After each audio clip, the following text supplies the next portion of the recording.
सो hey everyone, आप लोग का बहुत बहुत स्वागत है आपके अपने यूट्यूब चैनल स्टडी पॉइंट राह में। तो गाइज आज का जो हमारा टॉपिक है वो है सोलर सिस्टम। ठीक है, जिस तरीके से आप स्क्रीन पे देख रहे हैं, और ये एक ऐसा टॉपिक है जो हर एग्जाम में यहाँ से प्रश्न आपके रहते ही रहते हैं। सौर मंडल से रिलेटेड आपके प्रश्न रहते ही हैं और बहुत इंपॉर्टेंट ये टॉपिक होता है। इसीलिए मैं इसका एक वन शॉट वीडियो बनाई हूँ, यानी कि इस वीडियो को अगर आप देख लेंगे तो आपके परीक्षा में जितने भी प्रश्न पूछे जाते हैं वो सारे प्रश्न आपके यहाँ से कभी कंफ्यूजन नहीं होगा गाइज। ये मैं आपको गारंटी देती हूँ गाइज, मैं सारी चीजों को क्लियर की हूँ। तो यहाँ से आपका जितना भी कंफ्यूजन होगा या जो भी प्रश्न आपके एग्जाम में बनेंगे, अगर आप एक बार वीडियो को सही से देख लीजिएगा और इसे नोट कर लीजिएगा और इसका रिवीजन कर लीजिएगा तो आपको यहाँ से प्रश्न नहीं छूटेंगे। ये मैं गारंटी दे रही हूँ, ठीक है ना। तो सौर मंडल बहुत ही इंपॉर्टेंट टॉपिक होता है, चाहे वो आप किसी भी एग्जाम का प्रिपरेशन कर रहे हो, रेलवे का कर रहे हो, एसएससी का कर रहे हो, बीपीएससी का कर रहे हो, बीएसएससी का कर रहे हो, किसी भी गवर्नमेंट एग्जाम का प्रिपरेशन कर रहे हो, ये टॉपिक बहुत इंपॉर्टेंट होता है, ठीक है ना। तो चलिए हम अपने पहले क्वेश्चन की तरफ बढ़ते हैं। तो देखिए आज का हमारा पहला प्रश्न है, क्वेश्चन नंबर 1 है। क्वेश्चन नंबर 1 हमसे कह रहा है कि सौर मंडल के बारे में विश्व के समक्ष जानकारी प्रस्तुत करने का श्रेय किस विद्वान को है। तो आपके ऑप्शन है गैलीलियो गैली को, ऑप्शन बी जोहान्स केपलर को, ऑप्शन सी कोपरनिक्स को, या ऑप्शन डी आइजैक न्यूटन को। तो गाइस इसका जो करेक्ट आंसर हो जाएगा वो हो जाएगा कोपरनिक्स को। कोपरनिक्स ने जो है अपने सिद्धांत में क्या कहा था, कोपरनिक्स ने अपने सिद्धांत में कहा था कि सूर्य जो है, ये सूर्य जो है सौर मंडल के केंद्र में स्थित है। तो प्रश्न ये भी पूछा जाता है कि किसने कहा था कि सूर्य सौर मंडल के केंद्र में स्थित है। इस तरीके से भी प्रश्न रहता है, तो ये आपको याद रखना है कि सूर्य सौर मंडल के केंद्र में स्थित है। ये किसने कहा था, कोपरनिक्स ने कहा था। तो यहाँ पे मैं बिल्कुल ऐसे आपको लिखाऊंगी ताकि आपको नोट में ये ना समझ में आए कि मैं नोट कैसे बनाऊं। आप इस तरीके से नोट कर सकते हैं, ठीक है ना। सूर्य सौर मंडल के केंद्र में स्थित है, ये किसने कहा था, कोपरनिक्स ने।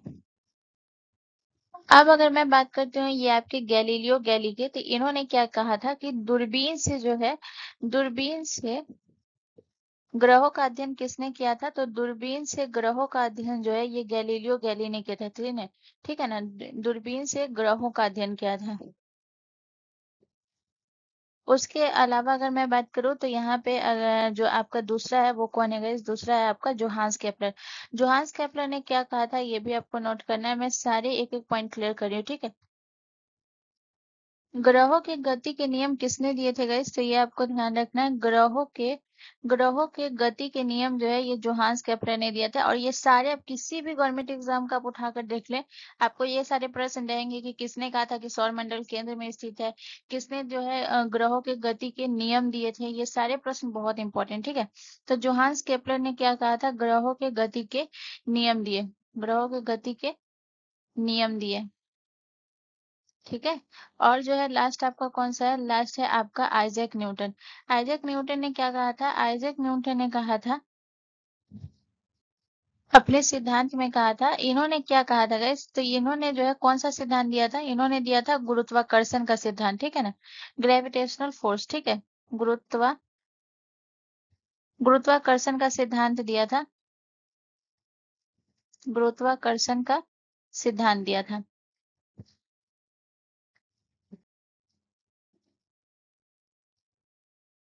गुरुत्वाकर्षण का सिद्धांत दिया था और इन्होंने ही कहा था, गुरुत्वाकर्षण का सिद्धांत दिया था। तो इससे क्या स्पष्ट हुआ था, इससे ये स्पष्ट हो गया था कि जो आपके जो ग्रह हैं वो सूर्य के चारों ओर घूमते, ठीक है। इस गुरुत्वाकर्षण के सिद्धांत से क्या स्पष्ट हुआ था कि ग्रह सूर्य के चारों ओर घूमता है, ग्रह सूर्य के चारों ओर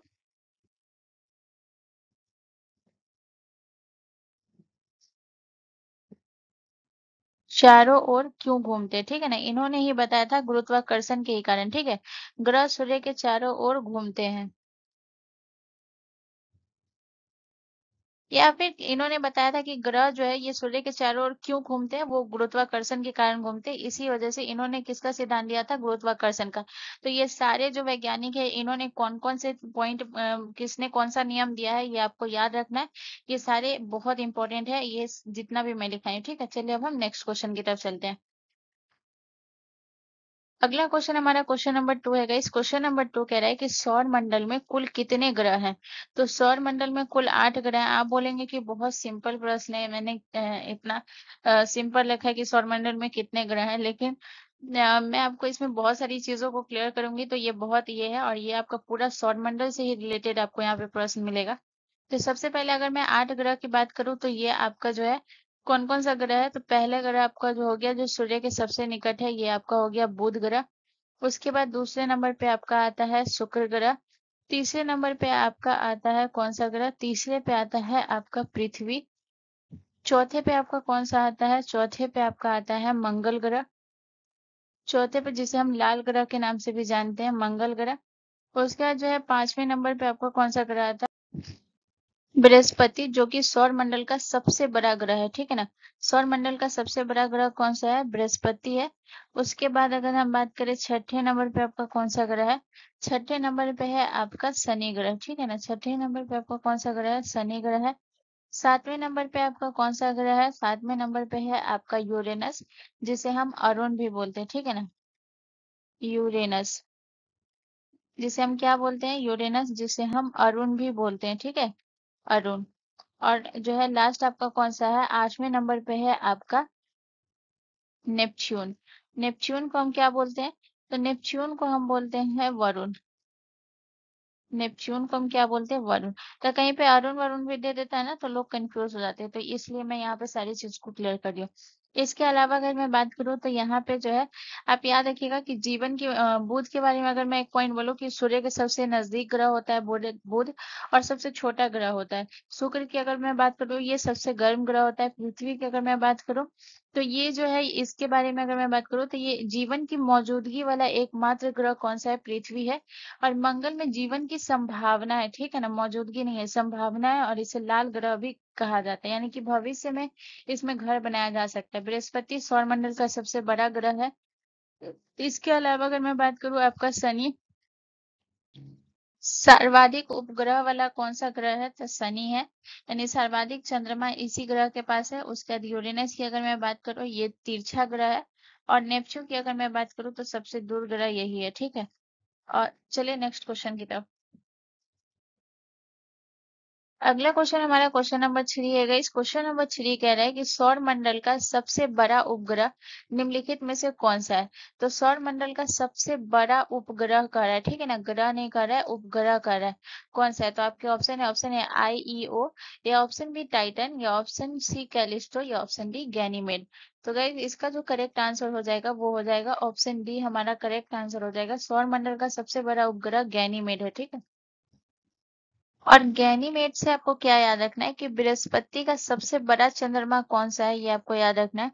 बृहस्पति का सबसे बड़ा चंद्रमा है गैनीमेड है। ठीक है ना, तो ये भी आपको याद रखना है, बृहस्पति का सबसे बड़ा चंद्रमा है।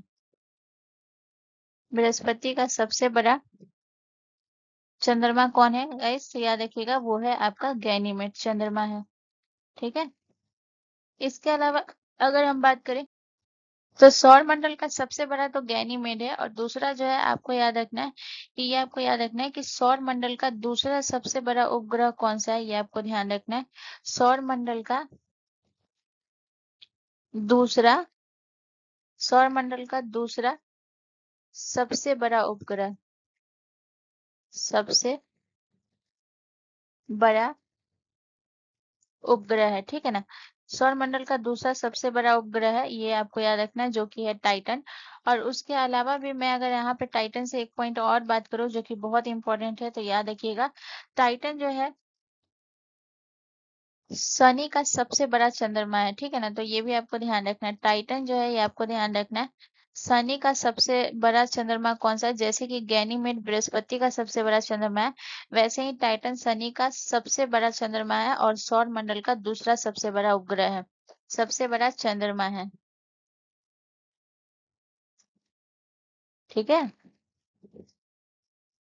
अब आ जाते हैं गैस, आपका जो तीसरा है ये कौन सा है, तीसरा है आपका जो कि है कैलिस्टो। तीसरा आपका कौन सा है, कैलिस्टो। कैलिस्टो के बारे में आपको याद रखना है कि सौर मंडल का तीसरा सबसे बड़ा उपग्रह कौन सा है, ये भी आपको ध्यान रखना है। तो अगर हम बात करते हैं, तो याद रखिएगा सौर मंडल का, सौर मंडल का तीसरा सबसे बड़ा उपग्रह, तीसरा सबसे बड़ा उपग्रह कौन सा है गैस, तो याद रखिएगा सौर मंडल का तीसरा सबसे बड़ा उपग्रह और याद रखिएगा ये तो सौरमंडल का सबसे बड़ा यानी तीसरा सबसे बड़ा उपग्रह है।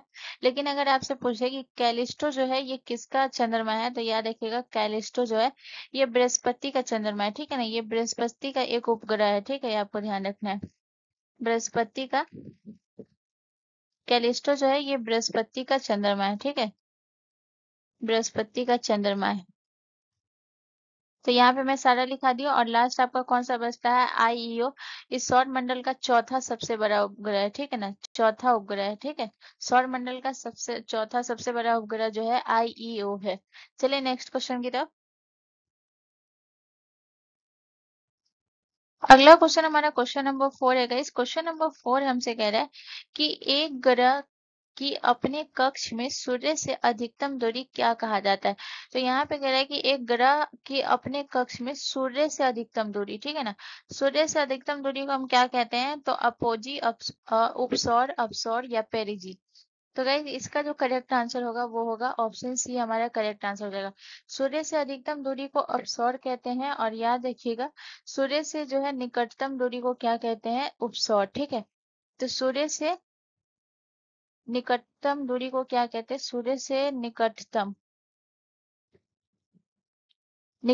दूरी को क्या कहते हैं गाइस, तो याद रखिएगा उसे हम उपसौर कहते हैं। अब यहाँ पे सबसे इम्पोर्टेंट जो अपसौर और उपसौर से जो प्रश्न पूछा जाता है वो पूछा जाता है कि पृथ्वी की जो उपसौर स्थिति होती है वो कौन से महीने में होती है। तो याद रखिएगा पृथ्वी की जो उपसौर स्थिति होती है ये कौन से महीने में होती है, ये होती है आपके जनवरी में। ठीक है ना, जनवरी में क्या होता है कि जो है सूर्य से निकटतम दूरी पे होती है। तो यहाँ पे मैं लिख देती हूँ कि यहाँ पे आपको याद रखना है कि पृथ्वी पृथ्वी सूर्य के नजदीक होती है। ठीक है ना, पृथ्वी सूर्य के नजदीक होगी तो वो कौन सा महीना होगा, पृथ्वी सूर्य के नजदीक होगी या निकटतम लिख लीजिए, तो वो हो जाएगा आपका जनवरी हो जाएगा। ठीक है ना, नजदीक होगी। और जो आपका अपसौर का स्थिति है ये आपका कब होता है, तो अपसौर का जो स्थिति है इसके बारे में अगर हम बात करें तो ये आपका होता है जुलाई के महीने में। ठीक है ना, ये जो है आपका कौन से महीने में होता है, जुलाई के महीने में। ठीक है ना, जुलाई के महीने में क्या होता है, तो ये आपको याद रखना है। इस दिन क्या है, पृथ्वी सूर्य से दूर होती है। पृथ्वी सूर्य से पृथ्वी सूर्य से दूर होती है। ठीक है, तो इसको नोट कर लीजिएगा। ठीक है, चलिए नेक्स्ट क्वेश्चन की तरफ। अगला क्वेश्चन हमारा क्वेश्चन नंबर 5 है गाइस। क्वेश्चन नंबर 5 हमसे कह रहा है कि पार्थिव ग्रहों की संख्या कितनी है। तो पार्थिव ग्रहों की संख्या कितनी है ये आपको बताना है। सबसे पहले हम जानेंगे कि पार्थिव ग्रह कहते किसे हैं। ठीक है ना, तो इसे आपको जानना बहुत इंपॉर्टेंट है, तभी आप इसका आंसर कर पाएंगे। पार्थिव ग्रह उसे कहते हैं जिसकी सतह क्या होती है, यहाँ पे लिख लीजिएगा। पार्थिव ग्रह किसे कहते हैं, जिसकी सतह ठोस होती है। ठीक है ना, जिसकी सतह ठोस होती है,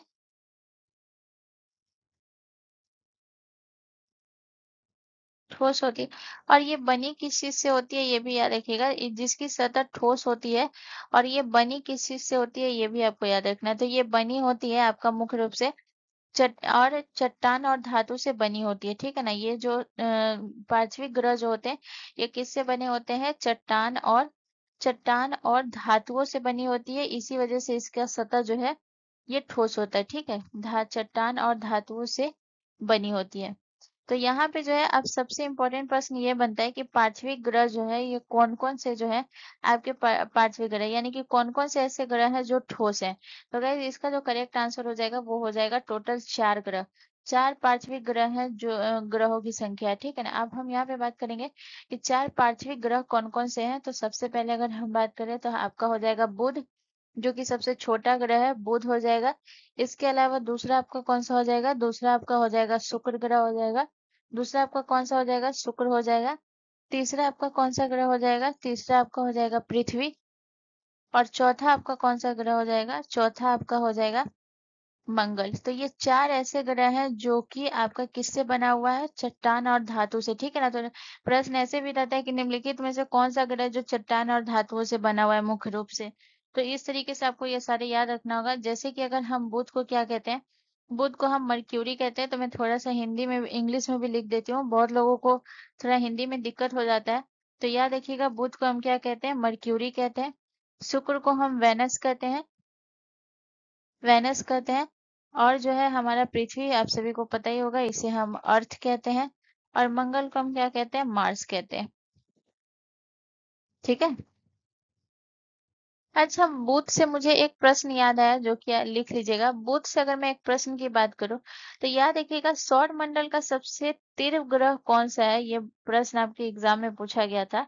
सौर मंडल का, सौर मंडल का सबसे, सौर मंडल का सबसे तीव्र ग्रह। और ये जो प्रश्न पूछा गया था, ये आपके जो है, आपके ग्रुप डी में पूछा गया था कि सौर मंडल का सबसे तीव्र ग्रह कौन सा है। इससे याद रखिएगा, सौर मंडल का सबसे तीव्र ग्रह जो है ये बुध है। ठीक है, चलिए नेक्स्ट क्वेश्चन की तरफ। अगला क्वेश्चन हमारा क्वेश्चन नंबर 6 है गाइस। क्वेश्चन नंबर 6 हमसे कह रहा है कि सूर्य के सबसे बाहरी परत को किस रूप में जाना जाता है? तो आपके ऑप्शन ऑप्शन है कोरोना, कनिका, फोटोस्फीयर या क्रोमोस्फीयर। तो गाइस इसका जो करेक्ट आंसर होगा वो होगा ऑप्शन ए, हमारा करेक्ट आंसर हो जाएगा। कोरोना जो है ये सूर्य की सबसे बाहरी परत है। जैसे कि फॉर एग्जाम्पल, ये मैं आपका जो है सूर्य का परत ले लेती हूँ, ठीक है ना। इसे मैं आपको बता देती हूँ। तो सूर्य का ये परत हो गया, जिसमें ये वाला जो परत हो गया, इस ये परत आपका कौन सा हो गया? ये परत आपका हो गया कोरोना, ठीक है ना। ये परत आपका कौन सा हो गया गाइस? याद रखिएगा, ये परत आपका हो गया कोरोना। उसके अलावा अगर मैं इस परत की बात करूं, ये परत आपका हो गया क्रोमोस्फियर, ठीक है ना। ये परत आपका कौन सा हो गया? क्रोमोस्फियर हो गया। और जो है लास्ट, अगर मैं आपका बात करूँ, क्रोमोस्फेयर हो गया। और उसके अलावा अगर मैं बात करूँ, जो आपका जो है ये वाला जो परत हो गया ना, ये वाला परत, ये आपका कौन सा हो गया? ये हो गया फोटोस्फेयर, ठीक है ना। ये आपका कौन सा हो गया? ये हो गया आपका फोटोस्फेयर। तो ये है सूर्य की परत के बारे में, जो कि आपको याद रखना है। अब यहाँ पे जो है मैं आपको यहाँ पे लिखा भी देती हूँ, ताकि आपको कोई कंफ्यूजन ना रहे। जैसे कि कोरोना जो है, ये तो सबसे बाहरी परत हो गया। वहीं अगर आपसे फोटोस्फेयर की अगर पूछे, तो याद रखिएगा कि सूर्य का सबसे आंतरिक परत, अगर प्रश्न आपसे ये पूछे कि सूर्य का सबसे आंतरिक परत कौन सा है गाइस, तो याद रखिएगा, सूर्य का सबसे आंतरिक परत जो है ये आपका है फोटोस्फेयर, ठीक है ना। सूर्य का सबसे आंतरिक आंतरिक परत है, ठीक है ना। और जो है आपका जो है क्रोमोस्फेयर की अगर हम बात करें, तो क्रोमोस्फेयर जो है ये सूर्य का जो सूर्य का मध्य परत है, ठीक है ना। ये आपको ध्यान रखना है। तो क्रोमोस्फेयर क्या है, याद रखिएगा, क्रोमोस्फेयर जो है ये सूर्य का मध्य परत है, मध्य परत है। तो इस तरीके से आपको याद रखना है, ठीक है। चलिए नेक्स्ट क्वेश्चन की तरफ। अगला क्वेश्चन हमारा क्वेश्चन नंबर 7 है गाइस। क्वेश्चन नंबर 7 कह रहा है कि बुध ग्रह की तुलना में सूर्य से अधिक दूरी पर कौन सा ग्रह स्थित है? तो बुध ग्रह की तुलना में जो है सूर्य से अधिक दूरी पर, तो आपके ऑप्शन है शुक्र, पृथ्वी, मंगल या यूरेनस। तो बुध के ग्रह की तुलना में सूर्य से अधिक दूरी पर, तो ये हो जाएगा ऑप्शन ए, हमारा करेक्ट आंसर हो जाएगा, शुक्र हो जाएगा। अब इसे हम कैसे समझेंगे? तो सबसे पहले अगर हम बात करें, तो ये आपका जो है, इसमें आपको दिखेगा कि नहीं, ये जो हो गया ये आपका सन हो गया, ठीक है ना। ये आपका क्या हो गया? ये आपका सन हो गया। अब सन के जो है, सन के बाद जो है आपका कौन सा ये आता है, तो इसकी दूरी को हम क्रम में डिस्कस करेंगे ना, ठीक है ना। दूरी वाइज जो हम इसे क्रम में डिस्कस करेंगे, तो सन हो गया। सन के बाद जो है सबसे बाद जो है ये आपका कौन सा ग्रह आता है? ये आ जाता है आपका बुध ग्रह, ठीक है ना। सन के बाद जो है ये आपका कौन सा आता है? बुध ग्रह आता है। बुध ग्रह के बाद फिर आपका कौन सा ग्रह आता है? बुध ग्रह के बाद फिर आपका आता है शुक्र ग्रह, ठीक है ना। शुक्र के बाद आपका फिर कौन सा ग्रह आता है? शुक्र के बाद फिर आपका आ जाता है पृथ्वी ग्रह, ठीक है। इस तरीके से 8 ग्रह दिया हुआ है। पृथ्वी हो गया। इसके अलावा अगर हम बात करें, पृथ्वी के बाद जो है आपका कौन सा ग्रह आता है? मंगल ग्रह आता है। मंगल के बाद आपका कौन सा ग्रह आता है? मंगल के बाद आपका आता है बृहस्पति आता है, ठीक है ना। मंगल के बाद आपका बृहस्पति ग्रह आता है। बृहस्पति ग्रह के बाद आपका कौन सा ग्रह आता है? बृहस्पति ग्रह के बाद जो है ये आपका शनि ग्रह आता है, ठीक है ना। शनि ग्रह आता है। और शनि ग्रह के बाद जो है ये आपका दो ग्रह और आता है। टोटल 8 ग्रह होगा, 1 2 3 4 5 6 7 8। शनि हो गया। शनि के बाद जो है ये आपका कौन सा हो गया? अरुण ग्रह, जिसे हम यूरेनस बोलते हैं। और ये आपका हो गया वरुण, जिसे हम नेपच्यू बोलते हैं। तो इस तरीके से अगर आपको बुध के बाद बोलेगा, तो आंसर क्या हो जाएगा? शुक्र हो जाएगा। यही अगर आपसे प्रश्न पूछता कि जो है शुक्र ग्रह की तुलना में जो है सूर्य से अधिक दूरी पे कौन है, तो शुक्र ग्रह की तुलना में सूर्य से अधिक दूरी पे आपका पृथ्वी हो जाता। तो इस तरीके से आप क्वेश्चन को अपना आंसर दे पाएंगेगा, ठीक है ना। अगर बुध पूछे, शुक्र पूछे, मंगल पूछे तो इस तरीके से आप ध्यान रखिएगा और अपना आंसर आप करेक्ट कर पाइएगा, ठीक है। चलिए नेक्स्ट क्वेश्चन की तरफ चलते हैं। अगला क्वेश्चन हमारा क्वेश्चन नंबर 8 है। इस क्वेश्चन नंबर 8 कह रहा है कि पृथ्वी ग्रह का आकार की दृष्टि से कौन सा स्थान है। अब वहां पे जो मैं अभी जस्ट पढ़ाई हूँ वो आपका था ग्रह की दूरी की दृष्टि से था। अब यहाँ पे जो प्रश्न है वो आपके आकार से दृष्टि से है। तो ये इसी छोटे छोटे पॉइंट की वजह से बहुत लोग जो है अपना आंसर गलत करते हैं, ठीक है ना। तो ये आकार से पूछ रहा है, तो आकार और दृष्टि में आप ध्यान रखेंगे। तो पृथ्वी ग्रह का आकार जो है वो आकार की दृष्टि, पृथ्वी ग्रह का आकार की दृष्टि से कौन सा स्थान है।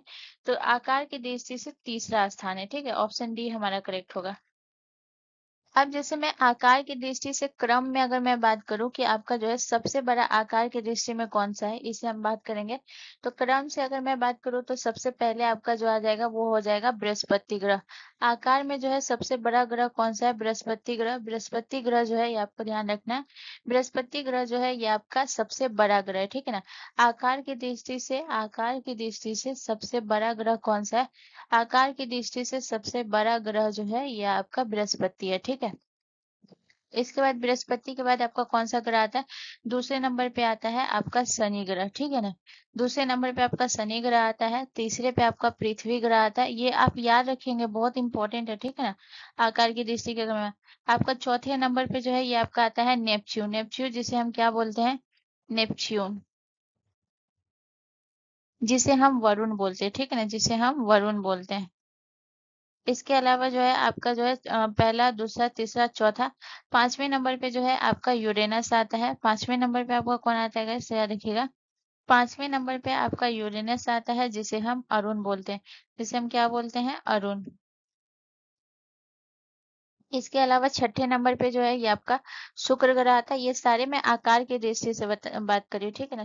शुक्र ग्रह आता है। शुक्र के बाद जो है ये आपका कौन सा ग्रह आता है, शुक्र के बाद जो है ये आपका मंगल ग्रह आता है। मंगल के बाद आपका कौन सा ग्रह आता है, बुध आता है, ठीक है ना। तो अगर आपसे प्रश्न पूछा जाए कि सौर मंडल का सबसे बड़ा ग्रह कौन सा है, बृहस्पति है। आकार की दृष्टि में ही तो बात हो रहा है ना। और जो है सबसे छोटा ग्रह कौन सा है, तो सबसे छोटा ग्रह आपका बुध हो जाएगा, ठीक है ना। सबसे छोटा ग्रह कौन सा है इसे याद रखिएगा, सबसे छोटा ग्रह जो है ये आपका बुध है, ठीक है। तो इसे आप नोट कर लीजिएगा। चलिए नेक्स्ट क्वेश्चन की तरफ।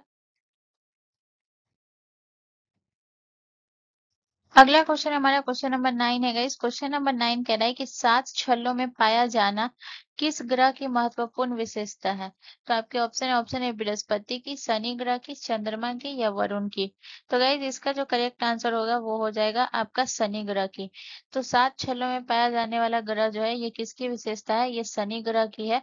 शनि ग्रह की अगर मैं छल्लों की बात करूं, शनि ग्रह में जो है टोटल कितने छल्ले हैं, तो 7 छल्ले हैं। 7 छल्लों की अगर मैं बात करूं, 7 छल्लों की, तो इसमें आपको क्या याद रखना है कि इसका जो शनि ग्रह का 7 छल्ला है ये सबसे विशाल और चमकदार होता है, ठीक है ना। याद रखिएगा शनि ग्रह का जो छल्ला है यह सबसे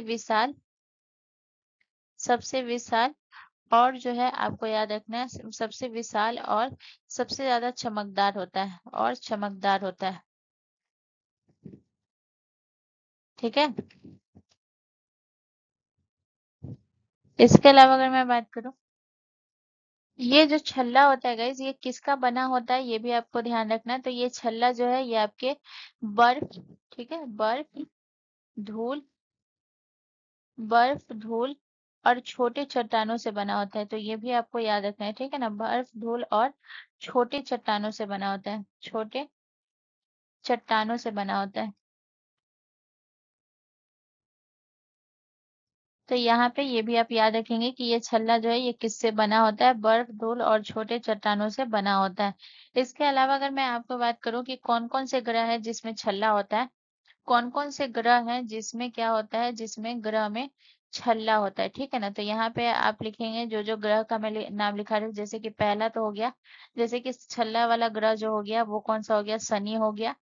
इसके अलावा अगर मैं बात करूँ तो और कौन से ग्रह में होता है, बृहस्पति में भी छल्ला होता है, बृहस्पति में छल्ला होता है। इसके अलावा अगर मैं बात करूँ, बृहस्पति हो गया।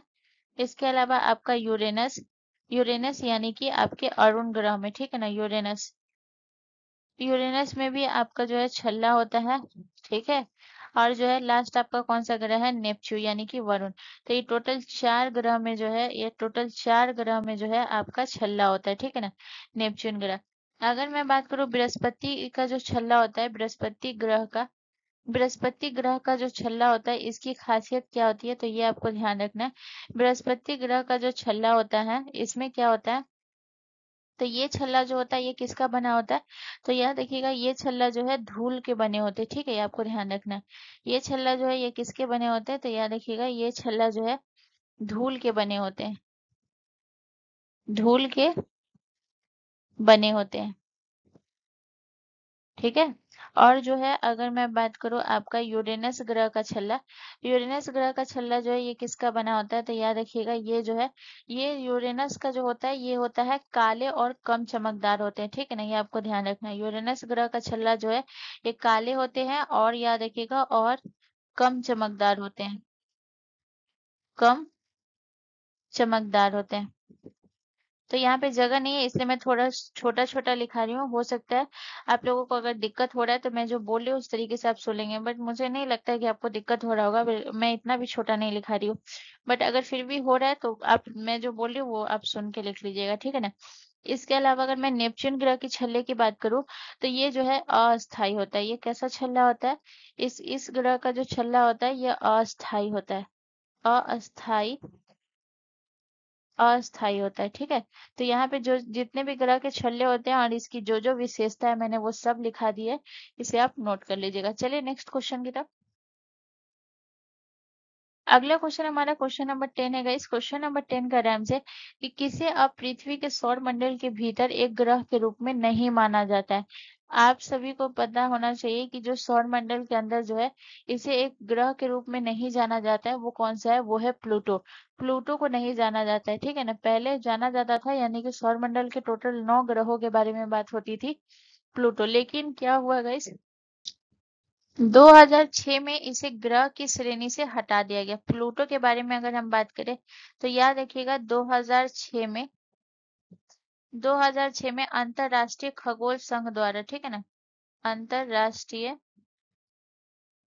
अंतरराष्ट्रीय खगोल खगोल संघ, तो ये भी आप याद रखेंगे, ठीक है ना, ये जो मैं लिखा रही हूँ, अंतरराष्ट्रीय खगोल ने इसे बौना ग्रह घोषित किया, ठीक है ना। इसे कौन सा ग्रह घोषित किया, इसे बौना ग्रह की श्रेणी में रखा है, ठीक है ना, बौना ग्रह के श्रेणी में रखा है। तो ये बहुत इंपॉर्टेंट है कि जो है अब ये कौन सा ग्रह हो गया, ये बौना ग्रह हो गया प्लूटो, ठीक है ना। इसे 2000 पहले इसे प्लूटो माना जाता था, ग्रह को नौवां ग्रह माना जाता था प्लूटो को, लेकिन 2006 में अंतरराष्ट्रीय खगोल संघ ने इसे बौना ग्रह की श्रेणी में रखा है। तो ये प्रश्न बहुत बहुत ज्यादा इंपॉर्टेंट है, मोस्ट इम्पोर्टेंट पॉइंट है, इसे आपको याद रखना ही है किसी भी हाल में, ठीक है ना। अब वहीं अगर मैं प्लूटो की बात करूँ तो यहाँ पे इसका नेक्स्ट पॉइंट की अगर मैं बात करूँ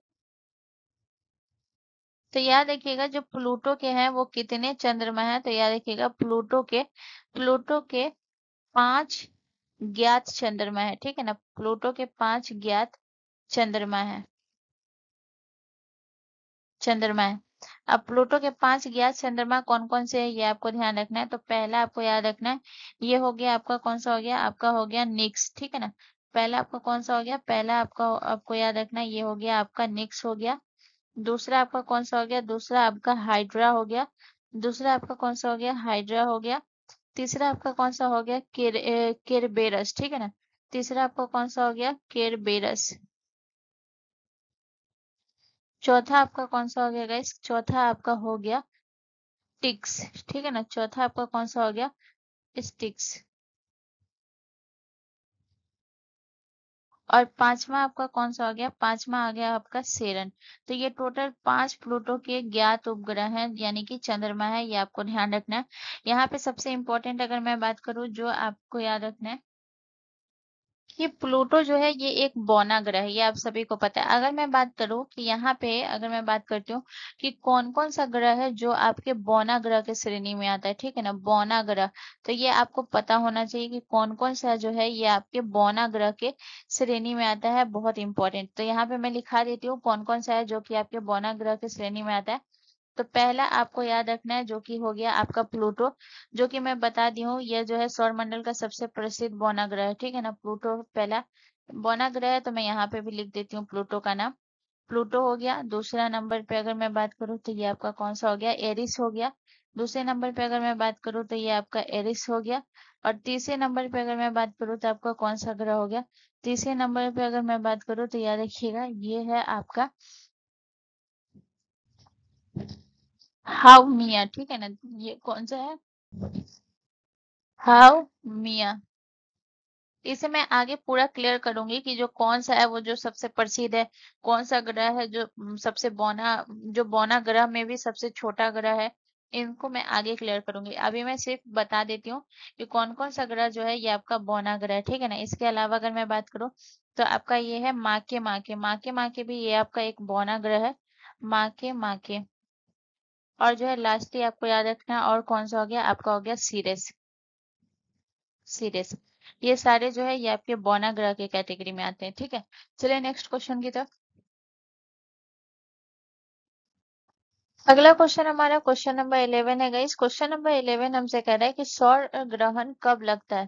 तो बहुत इंपॉर्टेंट है ये, तो बहुत बार हर एग्जाम में पूछा जाता है कि सौर ग्रहण कब लगता है। तो आपके ऑप्शन है, ऑप्शन ए सूर्य और चंद्रमा के बीच कोई क्षुद्र ग्रह आ जाता है, या ऑप्शन बी चंद्रमा सूर्य से बहुत दूर चला जाता है, या ऑप्शन सी सूर्य चंद्रमा और पृथ्वी के बीच आ जाता है, या ऑप्शन डी चंद्रमा पृथ्वी और सूर्य के बीच आ जाता है। तो गाइस इसका जो करेक्ट आंसर होगा वो हो जाएगा ऑप्शन डी। जब चंद्रमा पृथ्वी और सूर्य के बीच में आ जाता है तो ये कौन सा ग्रहण लगता है, सौर ग्रहण लगता है। तो यहाँ पे मैं एक एक करके समझाती हूँ। ये जो है ये आपको ध्यान रखना है, ये आपका कौन सा हो गया, ये आपका हो गया पृथ्वी, ठीक है ना। ये आपका हो गया पृथ्वी।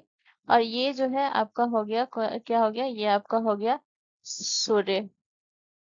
और इसके बीच में आपका क्या आ जाता है, इसके बीच में जो आता है ये आपका आ जाता है चंद्रमा, ठीक है ना। इसके बीच में जब चंद्रमा आ जाएगा तो कौन सा ग्रहण लगेगा, इसके बीच में जब आ जाएगा चंद्रमा आ जाएगा तो ये सौर्य ग्रहण लगेगा, क्योंकि चंद्रमा का जो छाया होता है वो पृथ्वी पर पड़ता है, ठीक है।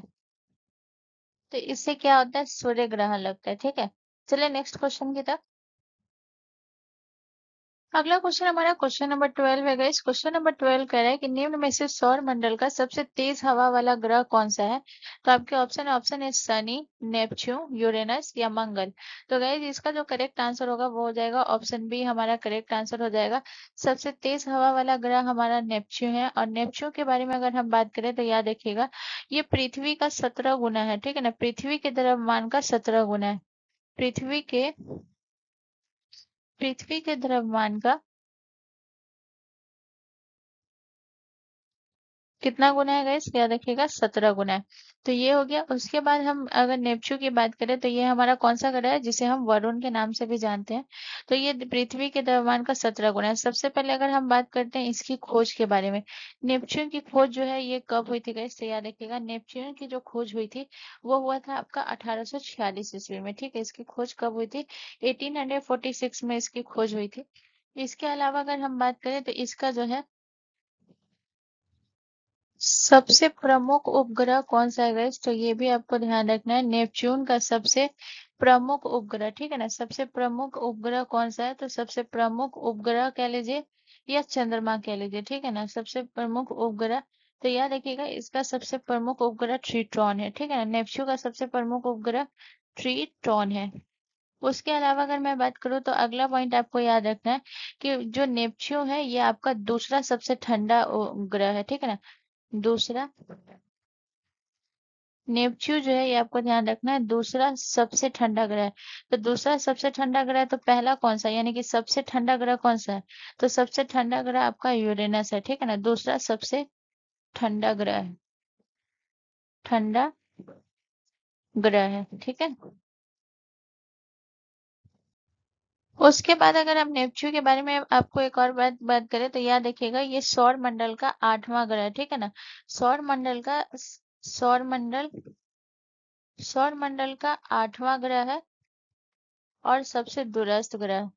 तो प्रश्न पूछा भी जा सकता है कि सौर मंडल का कौन सा, सौर नेपच्यून जो है ये सौर मंडल का कौन सा ग्रह है, ठीक है ना। तो याद रखिएगा सौर मंडल का 8वां ग्रह है। और याद रखिएगा और सबसे दूरस्थ है, यानी सबसे दूर है। और सूर्य के सबसे दूरस्थ ग्रह कौन सा है, इससे याद रखिएगा सबसे दूरस्थ वो है आपका नेपच्यून। सबसे दूरस्थ ग्रह, ठीक है। तो इसके अलावा जो है यहाँ पे जो नेपच्यून से रिलेटेड जितने पॉइंट बन रहे थे उन सारे को मैंने क्लियर कर दिए हैं, इसे आप नोट कर लीजिएगा, ठीक है। चलिए नेक्स्ट क्वेश्चन की तरफ। अगला क्वेश्चन हमारा क्वेश्चन नंबर 13 है गाइस। क्वेश्चन नंबर 13 कह रहा है कि कौन सा ग्रह सल्फ्यूरिक अम्ल की सफेद और पीले बादलों की मोटी परत से बना हुआ है। तो आपको बताना है कौन सा ग्रह है जो सल्फ्यूरिक अम्ल की सफेद और पीले बादलों की मोटी परत से बना हुआ है। तो इसका करेक्ट आंसर कौन सा हो जाएगा गाइस? तो इसका करेक्ट आंसर हो जाएगा शुक्र, ठीक है ना। ऑप्शन डी हमारा करेक्ट आंसर हो जाएगा। शुक्र ग्रह जो है ये सल्फ्यूरिक अम्ल की सफेद और पीले बादलों की मोटी परत से बना हुआ है। अब शुक्र ग्रह से जितने इंपॉर्टेंट पॉइंट बनते हैं उन सबको एक एक करके क्लियर करेंगे। तो सबसे पहला पॉइंट आपको याद रखना है शुक्र ग्रह के बारे में, जो कि आपको याद रखना है कि पृथ्वी की जुड़वा बहन किसे कहा जाता है। तो याद रखिएगा पृथ्वी की जुड़वा बहन कहा जाता है। पृथ्वी की जुड़वा बहन इसे क्यों कहा जाता है इसे भी क्लियर करेंगे, ठीक है ना। तो याद रखिएगा पृथ्वी की जुड़वा बहन कहा जाता है। जुड़वा बहन कहा जाता है। क्यों कहा जाता है गैस, ये भी आपको ध्यान रखना है। पृथ्वी की जुड़वा बहन कहा जाता है क्योंकि क्योंकि जो इसका घनत्व होता है, आकार होता है, घनत्व क्योंकि आकार घनत्व आकार और व्यास, ठीक है ना। घनत्व आकार और व्यास में ये किसके समान होती है? पृथ्वी के समान होती है, इसीलिए इसे पृथ्वी की जुड़वा बहन कहा जाता है। घनत्व आकार और व्यास में पृथ्वी के समान होती है, ठीक है ना। पृथ्वी के समान होती है। मैं सारा क्लियर कर देती हूँ ताकि आप अगर इसे देख करके भी अगर आप लिखेंगे तो आपको कोई दिक्कत नहीं होगा, ठीक है ना। पृथ्वी के समान होती है।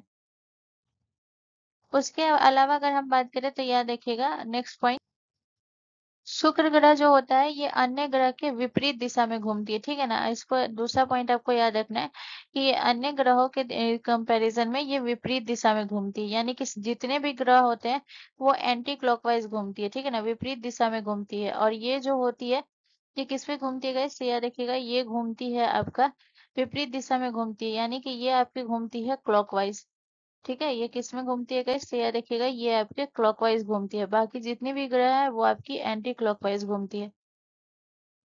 उसके बाद नेक्स्ट पॉइंट हम बात करेंगे। अगला पॉइंट आपको याद रखना है शुक्र ग्रह के बारे में कि इसके पास जो है कोई उपग्रह नहीं होता है, ठीक है ना। तो अगला पॉइंट आपको याद रखना है कि इस शुक्र के पास जो है कोई भी उपग्रह नहीं होता है, ठीक है ना। इसका कोई उपग्रह नहीं है। उसके अलावा अगर मैं बात करूँ तो आपको और पॉइंट याद रखना है, जैसे कि अगर मैं बात करूँ सबसे गर्म ग्रह कौन सा है, तो सबसे गर्म ग्रह जो है ये आपका शुक्र ग्रह है, ठीक है ना। सबसे गर्म ग्रह आपका कौन सा है? ये है आपका सबसे गर्म और सबसे चमकीला ग्रह, ठीक है ना। सबसे गर्म और चमकीला ग्रह कौन सा है गाइस? तो याद रखिएगा ये है आपका शुक्र ग्रह, ठीक है ना। उसके अलावा अगर हम बात करें तो आपको दूसरा पॉइंट याद रखना है कि इसे हम भोर का तारा या संध्या का तारा भी कहते हैं, ठीक है ना। तो याद रखिएगा इसे हम क्या कहते हैं? भोर का तारा भोर का तारा या फिर जो है या इसे संध्या का तारा भी कहा जाता है। भोर का तारा या संध्या का तारा भी कहा जाता है, ठीक है। उसके अलावा अगर हम नेक्स्ट पॉइंट की बात करें तो अगला याद रखिएगा इसे पृथ्वी का भगनी ग्रह कहते हैं, ठीक है ना। तो पृथ्वी का कौन सा ग्रह कहते हैं? तो ये भी आपको ध्यान रखना है। पृथ्वी का भगनी ग्रह किसे कहते हैं? पृथ्वी का भगनी ग्रह कहते हैं जो कि हम कहते हैं शुक्र को, ठीक है ना। पृथ्वी का भगनी ग्रह कहते हैं। तो यहाँ पे मैं जितना भी शुक्र से रिलेटेड प्रश्न बनने थे उन सारे लिखा दिए, इसको नोट कर लीजिएगा, ठीक है ना। चलिए अब हम नेक्स्ट क्वेश्चन की तरफ चलते हैं। अगला क्वेश्चन हमारा क्वेश्चन नंबर 14 है गाइस। क्वेश्चन नंबर 14 कह रहा है कि गैनीमेड के बारे में निम्नलिखित में से कौन सा कथन सही नहीं है। यानी कि जो है आपके बृहस्पति का सबसे बड़ा ग्रह जो है वो गैनीमेड है, और सौर मंडल का भी सबसे बड़ा उपग्रह जो है ये आपका जो है गैनीमेड है, और बृहस्पति ग्रह का भी सबसे बड़ा उपग्रह गैनीमेड है। तो इसके बारे में कौन सा ग्रह नहीं है? तो यह बुध से बड़ा है, दूसरा बोला है कि यह हमारे सौर मंडल का सबसे बड़ा प्राकृतिक उपग्रह है, जो कि ये भी सही है। बुध से बड़ा है, ये भी सही है। यह शनि के चारों ओर घूमता है, ये रॉन्ग है, ठीक है ना। यह एकमात्र चंद्रमा है जिसने अपने आंतरिक रूप से उत्पन्न चुंबकीय क्षेत्र के लिए जाना जाता है, ये भी सही है। तो ये शनि के चारों ओर नहीं घूमता है, ये रॉन्ग हो जाएगा। तो इस तरीके से आंसर तो ये करेक्ट हो गया, क्योंकि सही नहीं है ये पूछ रहा है। ये आपको ध्यान रखना है, ये बृहस्पति के चारों ओर घूमता है, क्योंकि ये बृहस्पति के चारों ओर घूमता है। बृहस्पति के चारों ओर घूमता है, ठीक है ना। चलिए अब हम नेक्स्ट क्वेश्चन की तरफ चलते हैं। अगला क्वेश्चन हमारा क्वेश्चन नंबर 15 है गाइस। क्वेश्चन नंबर 15 हमसे कह रहा है कि सौर मंडल के ग्रहों के क्रम में मंगल और शनि ग्रह के बीच में कौन सा ग्रह आता है। तो यहाँ पे जो है, अगर हम बात करें सौर मंडल के ग्रहों के क्रम में, तो मंगल और शनि के बीच कौन सा ग्रह आता है, ठीक है ना। तो हम इसे पहले ध्यान से हम देखेंगे। तो याद रखिएगा, इसका जो है अगर हम बात करें, तो जिससे आप सभी को पता ही है कि पहले आपका कौन सा ग्रह आता है, पहले आपका आता है बुध। और ये मैं इसीलिए बार बार लिखाती हूँ कि इससे आपको क्या हो जाएगा ना, कि ये हो जाएगा कि आपका सारा कॉन्सेप्ट क्लियर हो जाएगा। मैंने वन शॉट ऐसे ही नहीं बोला है, ठीक है ना। बुध हो जाएगा। बुध के बाद आपका कौन सा ग्रह आता है, बुध के बाद आपका शुक्र आता है। शुक्र के बाद आपका पृथ्वी आता है। शुक्र के बाद आपका पृथ्वी आता है। पृथ्वी के बाद आपका मंगल आता है। और मंगल के बाद आपका कौन सा ग्रह आता है, मंगल के बाद आपका आता है बृहस्पति। और बृहस्पति के बाद आता है शनि। तो यहाँ पे प्रश्न क्या पूछा है, बृहस्पति, और बृहस्पति के बाद आता है शनि। तो आपसे प्रश्न पूछा गया है कि मंगल और शनि के बीच, तो मंगल और शनि के बीच कौन सा ग्रह है, मंगल और शनि के बीच हमारा बृहस्पति ग्रह है। तो इसका करेक्ट आंसर क्या हो जाएगा, ऑप्शन डी, ठीक है। चलिए नेक्स्ट क्वेश्चन की तरफ। अगला क्वेश्चन हमारा क्वेश्चन नंबर 16 है गाइस। क्वेश्चन नंबर 16 कह रहा है कि निम्नलिखित में से कौन सा बौना ग्रह मुख्य क्षुद्र ग्रह बेल्ट में स्थित है। तो यहाँ पे बोला है कि कौन सा बौना ग्रह है जो मुख्य कहाँ स्थित है गाइस, क्षुद्र बेल्ट में। तो इसका आंसर क्या होगा, मैकमैक, एरिस, सेरेस या होमिया। तो गाइस इसका जो करेक्ट आंसर होगा वो हो जाएगा ऑप्शन सी, हमारा करेक्ट आंसर हो जाएगा सीरेस। सीरेस के बारे में अगर हम बात करें, तो सबसे पहले हम इसके बारे में एक एक पॉइंट क्लियर करेंगे। जैसे कि अगर हम बात करें तो इसकी खोज कब हुई थी गाइस, तो याद रखिएगा, ये मैं नीचे लिख देती हूँ, ठीक है ना। सेरेस की अगर मैं बात करूँ, तो आपको याद रखना है कि इसकी खोज कब हुई थी। तो इसकी खोज हुई थी 1801 में, ठीक है ना। इसकी खोज कब हुई थी, 1801 में।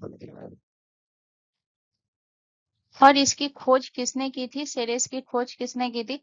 तो सेरेस की खोज जो की थी वो गियोसेप ने की थी, ठीक है ना। सेरेस की खोज किसने की थी, गियोसेप, गियोसेप पियाजी ने की थी, ठीक है ना। और उसके अलावा अगर हम बात करें, तो याद रखिएगा सीरीज के बारे में, नेक्स्ट पॉइंट आपको याद रखना है, क्षुद्र ग्रह में स्थित सबसे बड़ा जो है पिंड है, ठीक है ना। तो यहाँ पे ये भी आपको ध्यान रखना है। अगर मैं बात करूँ, तो आपको याद रखना है कि जो है आपके क्षुद्र ग्रह में स्थित, ठीक है ना, क्षुद्र ग्रह में स्थित सबसे बड़ा पिंड कौन सा है, इससे याद रखिएगा, क्षुद्र ग्रह में स्थित सबसे बड़ा पिंड है ये आपका सीरियस, ठीक है ना, सबसे बड़ा पिंड है। इसके अलावा अगर मैं बात करूं कि क्षुद्र ग्रह में स्थित एकमात्र बौना ग्रह है, ठीक है ना, ये आपको ध्यान रखना है। तो ये भी आप याद रखिएगा। अगर मैं बात करूं, तो ये आपको ध्यान रखना है कि क्षुद्र ग्रह में स्थित एकमात्र बौना ग्रह है, एकमात्र एकमात्र बौना ग्रह। अब बौना ग्रह के बारे में हम ना एक डिटेल में बात करेंगे, ठीक है ना। मैंने आपको कुछ पहले बताया था कि बौना ग्रह के बारे में, कि जिसे प्लूटो को हटा करके कौन से श्रेणी में रख दिया है, बौना ग्रह के श्रेणी में। तो वैसे ही अब हम बात करेंगे कि बौना ग्रह, जिसे मैं आपको बताई थी कि 5 ऐसे ग्रह हैं जो कि आपके बौना ग्रह हैं।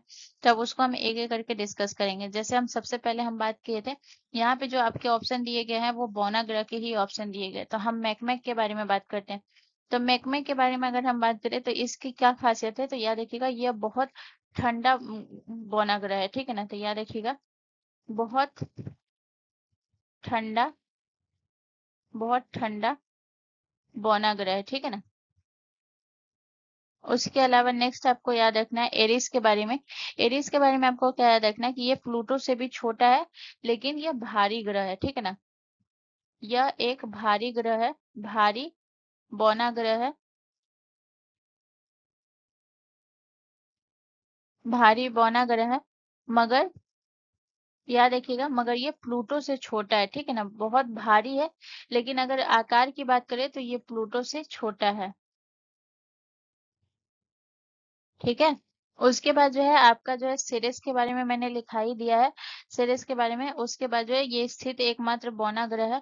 और हाउमिया की अगर मैं बात करूँ तो याद रखिएगा, इसका जो आकार है, ये इसका अंडाकार आकार है, ठीक है ना। इसका आकार कैसा होता है तो याद रखिएगा, हाउमिया का आकार है, हाउमिया का आकार जो है ये अंडाकार, अंडाकार आकार, इस अंडाकार है, ठीक है ना, अंडाकार आकार है, अंडाकार आकार एक बौना ग्रह है। तो ये जितने भी है ये सारे आपके बौने ग्रह हैं, तो याद रखिएगा मैंने पूरा लिखा दिया है, बौना ग्रह भी आपको पूरा कॉन्सेप्ट क्लियर कर दिया, ठीक है ना। अंडाकार आकार एक बौना ग्रह है। चलिए अब हम नेक्स्ट क्वेश्चन की तरफ चलते हैं। अगला क्वेश्चन हमारा क्वेश्चन नंबर 17 है गाइस। क्वेश्चन नंबर 17 कह रहा है कि क्षुद्र ग्रह पट्टी किन दो ग्रहों के बीच में स्थित है। तो आपके ऑप्शन है बृहस्पति और शनि के बीच में, ऑप्शन बी मंगल और बृहस्पति के बीच में, ऑप्शन सी शनि और यूरेनस के बीच में, या ऑप्शन डी बुध और शुक्र के बीच में। तो गाइस ये आपका दो ग्रह है, जिसमें आपका कौन कौन सा ग्रह हो गया, एक आपको याद रखना है, जो कि एक आपका हो गया मंगल ग्रह, ठीक है, एक आपका मंगल ग्रह हो गया, और एक आपका जो है बृहस्पति ग्रह हो गया। और इस दोनों ग्रह के बीच में आपका कौन सा है, इस दोनों ग्रह के बीच में आपका जो है ये आपका क्षुद्र ग्रह है, ठीक है ना, क्षुद्र ग्रह, ठीक है ना। ये जो है इस तरीके से आपको जो है क्षुद्र ग्रह, तो ये क्षुद्र ग्रह की पट्टी हो गई, ठीक है ना। तो यही पट्टी जो है ये किन दो ग्रह के बीच में हो गई, ये मंगल और बृहस्पति के बीच में हो गई। तो ऑप्शन बी हमारा करेक्ट आंसर हो जाएगा, ठीक है ना, ऑप्शन बी मंगल और बृहस्पति। चलिए अब हम नेक्स्ट क्वेश्चन की तरफ चलते हैं। अगला क्वेश्चन हमारा क्वेश्चन नंबर 18 है गाइस। क्वेश्चन नंबर 18 कह रहा है कि निम्न में से कितने जोवियन ग्रह है। जोवियन ग्रह आपको बताना है कि कितने ग्रह हैं। जैसे मैंने आपको शुरू में पार्थिव ग्रह बताया था, वैसे ही अब आपको बताना है कि जो है जोवियन ग्रह कितने हैं। तो इसका जो करेक्ट आंसर होगा वो होगा 3, 8, 4 या 6। तो 4 ग्रह, जिसे हम जोवियन ग्रह को हम क्या कहते हैं, कंफ्यूज के लिए ये जोवियन ग्रह दिया है। इसे हम गैसीय ग्रह भी कहते हैं, ठीक है ना। इसे हम कौन सा ग्रह कहते हैं, गैसीय ग्रह, जो कि ये गैस से होता है। और 4 ग्रह जो है, जो कि मैं आपको बताई थी कि जो धातु और जो है चट्टानों से बना हुआ है, और ये जो है ये आपका गैसीय ग्रह है। अब 4 गैसीय ग्रह कौन-कौन से हैं इसके बारे में हम बात करेंगे। तो पहला आपको याद रखना है बृहस्पति, ठीक है ना, इसकी सतह ठोस नहीं होती, ठीक है ना, बृहस्पति। उसके बाद आपको याद रखना है बृहस्पति ग्रह हो गया। इसके अलावा अगर हम बात करें तो आपका शनि ग्रह हो गया। इसके अलावा अगर हम बात करें तो आपका यूरेनस हो गया, यूरेनस। और जो है लास्टली आपको याद रखना और कौन सा ग्रह हो गया, और एक आपका हो गया नेपच्यून। तो ये 4 ग्रह ऐसे हैं जो गैसीय होते हैं, और याद रखिएगा इसकी सतह ठोस नहीं होती है, ठीक है ना, नेपच्यून। और मैंने पार्थिव ग्रह के बारे में बताया था कि ये चट्टान और जो है आपके धातु से बने हुए थे, लेकिन ये जो ग्रह होते हैं ये जो है आपके गैस से बने होते हैं, ठीक है ना, इसलिए गैसीय ग्रह कहते हैं। और गैसीय ग्रह या फिर जोवियन ग्रह दोनों एक ही है। चलिए नेक्स्ट क्वेश्चन की तरफ। अगला क्वेश्चन हमारा क्वेश्चन नंबर 19 है गाइस। क्वेश्चन नंबर 19 कह रहा है कि निम्नलिखित में से किस खगोलीय पिंड में चारोन नामक एक प्राकृतिक उपग्रह है। तो आपको बताना है कि चारोन नामक एक प्राकृतिक उपग्रह जो है ये किसमें है। तो आपके ऑप्शन है प्लूटो में, बुध में, मंगल में, या नेपच्यून में। तो गाइस इसका जो करेक्ट आंसर हो जाएगा वो हो जाएगा ऑप्शन ए, हमारा करेक्ट आंसर हो जाएगा प्लूटो। तो याद रखिएगा जो आपका चारोन है ये आपको ध्यान रखना है, प्लूटो का सबसे बड़ा प्राकृतिक उपग्रह है, ठीक है ना, ये आपको ध्यान रखना है। प्लूटो का सबसे बड़ा प्राकृतिक उपग्रह कौन सा है, इसे याद रखिएगा, प्लूटो का सबसे बड़ा प्राकृतिक, प्लूटो का सबसे बड़ा प्राकृतिक उपग्रह है, ठीक है ना, जिसमें मैं आपको अभी कुछ टाइम पहले ही मैं आपको बताई थी कि प्लूटो प्लूटो के कितने उपग्रह हैं। तो टोटल 5 ज्ञात उपग्रह जो कि मैं बताई थी, ये आपको ध्यान रखना। और प्लूटो का सबसे बड़ा प्राकृतिक उपग्रह जो है ये चारोन है। अगला पॉइंट आपको याद रखना है, ये तो हो गया। दूसरा पॉइंट आपको याद रखना है कि जो प्लूटो और जो है चारोन के बीच में क्या है, तो ये आपको ध्यान रखना है, प्लूटो और चारोन के बीच एक ज्वारीय लोक है, ठीक है ना, ये आपको ध्यान रखना है। प्लूटो और चारोन के बीच, प्लूटो और चारोन के, प्लूटो और चारोन के बीच एक ज्वारीय, एक ज्वारीय लॉक है, ठीक है ना। चलिए अब हम नेक्स्ट क्वेश्चन की तरफ चलते हैं। अगला क्वेश्चन हमारा क्वेश्चन नंबर 20 है गाइस। क्वेश्चन नंबर 20 हमसे कह रहा है कि निम्नलिखित में से किसने ब्रह्मांड के विस्तार की अवधारणा की खोज की थी। तो ब्रह्मांड के विस्तार की अवधारणा की खोज किसने की थी? तो आपके ऑप्शन है ऑप्शन ए कार्ल एडवर्ड सागर ने, या ऑप्शन बी एडविन हबल ने, या ऑप्शन सी चार्ल्स मेसियर ने, या ऑप्शन डी टाइको ब्राहे ने। तो गाइज इसका जो करेक्ट आंसर होगा वो हो जाएगा ऑप्शन बी, हमारा करेक्ट आंसर हो जाएगा एडविन हबल ने। और एडविन हबल की अगर मैं बात करूँ तो यहाँ पे आपको ध्यान रखना है कि इसने जो खोज की थी वह कब की थी गाइस? ब्रह्मांड के विस्तार की खोज की थी वो कब की थी गाइस? तो याद रखिएगा 1929 में खोज की थी, यानी कि 1929 में 1929 में खोज की थी। ठीक है, उसके अलावा अगर हम बात करें नेक्स्ट पॉइंट की, तो अगला पॉइंट आपको याद रखना है। तो इसमें आपको याद रखना है कि इन्होंने कहा क्या था जब ब्रह्मांड के विस्तार के बारे में इन्होंने कहा था कि जो है ब्रह्मांड जो है वो स्थिर नहीं है। ठीक है, इनका कहना क्या था गाइस? याद रखिएगा, इनका कहना था कि जो ब्रह्मांड है, ब्रह्मांड ब्रह्मांड का विस्तार हो रहा है, यानी कि ब्रह्मांड स्थिर नहीं है। ठीक है ना, ब्रह्मांड फैल रहा है। और इन्होंने क्यों कहा था ये भी आपको बता रहे हैं। तो ब्रह्मांड का विस्तार हो रहा है, यानी कि ये फैल रहा है। ठीक है, तो इसमें इन्होंने क्या कहा था? इन्होंने कहा था कि यानी कि इन्होंने एक नियम दिया था। कौन सा नियम दिया था गाइस? याद रखिएगा, हबल का नियम दिया था। ठीक है ना, हबल का नियम दिया था। और हबल के नियम में इन्होंने क्या कहा था ये भी आपको याद रखना है। हबल का नियम दिया था और हबल के नियम में कहा था कि जो मतलब कि जितनी दूर गैलेक्सी होगी, ठीक है ना, जितनी दूर गैलेक्सी होगी, जितनी दूर गैलेक्सी होगी वो उतना ही हमसे दूर जाएगी। ठीक है ना, वो उतना ही हमसे दूर जाएगी, उतना ही हमसे दूर जाएगी। ठीक है ना, यानी कि ये ब्रह्मांड फैल रहा है, इसलिए जो गैलेक्सी हमसे जितना ज्यादा दूर होगी वो हमसे उतना ही ज्यादा दूर होगी, क्योंकि ये फैल रहा है। ठीक है ना, और इन्होंने एक फॉर्मूला भी दिया था जो कि क्या था आपका, एच बराबर वी बाई डी। ठीक है ना, इन्होंने एक फॉर्मूला दिया था एच बराबर वी बाई डी, जहाँ एच आपका क्या था? एच आपका था हबल कांस्टेंट। एच आपका क्या था गाइस? तो एच आपका था हबल कांस्टेंट, हबल कांस्टेंट। और जो है आपका v क्या था गाइस? v आपका था गैलेक्सी की गति। ठीक है ना, v आपका क्या था? तो v जो था ये आपका था गैलेक्सी की, v जो था ये आपका क्या था गाइस? तो याद रखिएगा, v जो था ये आपका गैलेक्सी की गति थी, गैलेक्सी की गति। और जो है आपका जो है d क्या था गाइस? तो d जो था ये आपका था गैलेक्सी की दूरी। ठीक है ना, d आपका क्या था? तो अगर मैं d की बात करूँ, इसने d दिया था, तो d की अगर मैं बात करूँ तो d था गैलेक्सी की दूरी। ठीक है, चलिए अब हम नेक्स्ट क्वेश्चन की तरफ चलते हैं। अगला क्वेश्चन हमारा क्वेश्चन नंबर 21 है गाइस। क्वेश्चन नंबर 21 हमसे कह रहा है कि किसने अपने नए आविष्कृत दूरबीन से पता लगाया कि बृहस्पति के 4 उपग्रह यानी कि चंद्रमा है। ठीक है ना, तो बृहस्पति के 4 चंद्रमा है, ये किसने पता लगाया था? साइरिस मारियस ने, या टाइको बाहे ने, या ऑप्शन सी गैलीलियो गैली ने, या ऑप्शन डी जोहान्स केपलर ने। तो गाइज इसका जो करेक्ट आंसर होगा वो हो जाएगा ऑप्शन सी, हमारा करेक्ट आंसर हो जाएगा। गैलीलियो गैली ने क्या किया था गाइज? याद रखिएगा 1610 में। ठीक है ना, 1610 में इन्होंने क्या किया था? 1610 में दूरबीन से पता लगाया था कि बृहस्पति के कितने उपग्रह हैं? 4 उपग्रह हैं। ठीक है ना, और वो 4 उपग्रह बृहस्पति के कौन कौन से हैं? तो पहला जो है ये आपको याद है, जो कि मैं पढ़ा भी चुकी हूँ। पहला आपका जो है वो कौन सा उपग्रह है? पहला आपका गैनीमेड उपग्रह है। उसके बाद दूसरा जो है ये आपका कौन सा है? इससे याद रखिएगा, दूसरा गैनीमेड हो गया। दूसरा आपका कैलिस्टो हो गया। बृहस्पति के 4 उपग्रह जो है वो आपको याद रखना है। ठीक है ना, दूसरा आपका कैलिस्टो हो गया। उसके बाद अगर हम बात करें तीसरा आपका कौन सा हो गया गाइस? तीसरा जो हो गया ये आपका आई आई ओ हो गया, आई ओ। और जो है चौथा जो है ये आपका कौन सा हो गया? चौथा जो है ये आपका हो गया यूरोपा। चौथा जो है ये आपका कौन सा हो गया? यूरोपा। तो ये 4 उपग्रह हैं बृहस्पति के, जो कि आपको याद रखना है, बहुत इंपॉर्टेंट है, यहाँ से प्रश्न पूछा जाता है।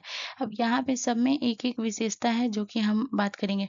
जैसे कि अगर हम बात करें गैनीमेड के बारे में, मैं आपको बता चुकी हूँ कि ये सौर मंडल का सबसे बड़ा ग्रह है और बृहस्पति का सबसे बड़ा उपग्रह है। ठीक है ना, तो यहाँ पे जो है, यहाँ पे मैं लिख देती हूँ कि ये बृहस्पति का सबसे बड़ा उपग्रह कौन सा है? तो बृहस्पति का सबसे बड़ा उपग्रह है। ये मैं कितनी बार लिखा चुकी हूँ, मैं फिर भी लिखा देती हूँ क्योंकि ये बहुत इंपॉर्टेंट है। ठीक है ना, बृहस्पति का सबसे बड़ा उपग्रह है।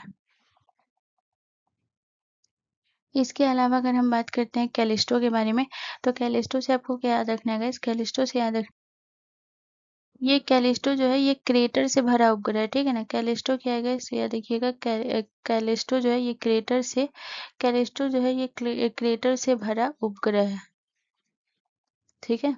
और उसके बाद जो है आपका आईओ जो है, आईओ आपका क्या है? आईओ जो है ये आपको ध्यान रखना है, ये ज्वालामुखी रूप से जो है सबसे सक्रिय उपग्रह है, ठीक है ना? ये आपको ध्यान रखना है, सबसे सक्रिय उपग्रह कौन सा है गाइस? तो ये आपको ध्यान रखना है जो कि ज्वालामुखी से रूप से, ठीक है ना? सबसे सक्रिय उपग्रह,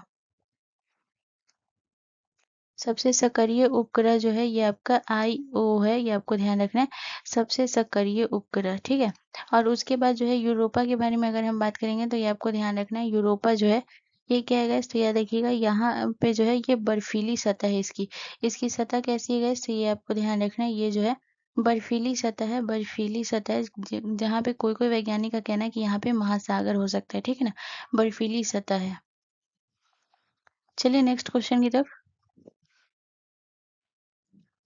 अगला क्वेश्चन हमारा क्वेश्चन नंबर 22 है गाइस। क्वेश्चन नंबर 22 कह रहा है कि बिग बैंग सिद्धांत किस उत्पत्ति का वर्णन करती है? तो बिग बैंग सिद्धांत जो है ये किसकी उत्पत्ति का वर्णन करती है? तो आपके ऑप्शन है ब्रह्मांड की उत्पत्ति का, या ऑप्शन बी सितारों की उत्पत्ति का, या ऑप्शन सी आकाशगंगा की उत्पत्ति का, या ऑप्शन डी सौरमंडल की उत्पत्ति का। तो गाइस इसका जो करेक्ट आंसर होगा वो हो जाएगा ऑप्शन ए, हमारा करेक्ट आंसर हो जाएगा ब्रह्मांड की उत्पत्ति का, ठीक है ना? ऑप्शन ए हमारा करेक्ट हो जाएगा। चलिए नेक्स्ट क्वेश्चन की तरफ।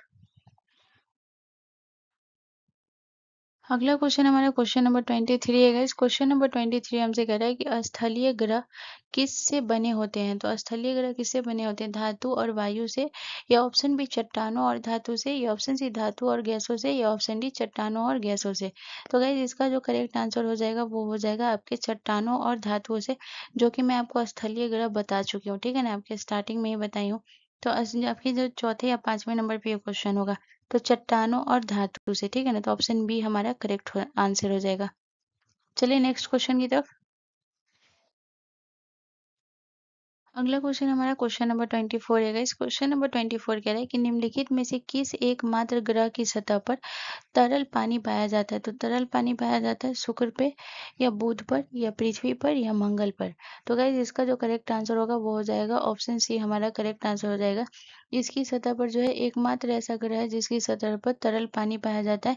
यानी कि अगर मैं पृथ्वी की बात करूँ गाइज तो याद रखिएगा पृथ्वी जो है एकमात्र ऐसा उपग्रह है, इस एकमात्र ऐसा ग्रह है जिसका 71% भाग जो है ये किससे ढका हुआ है? 71% भाग पानी से ढका हुआ है, ठीक है ना?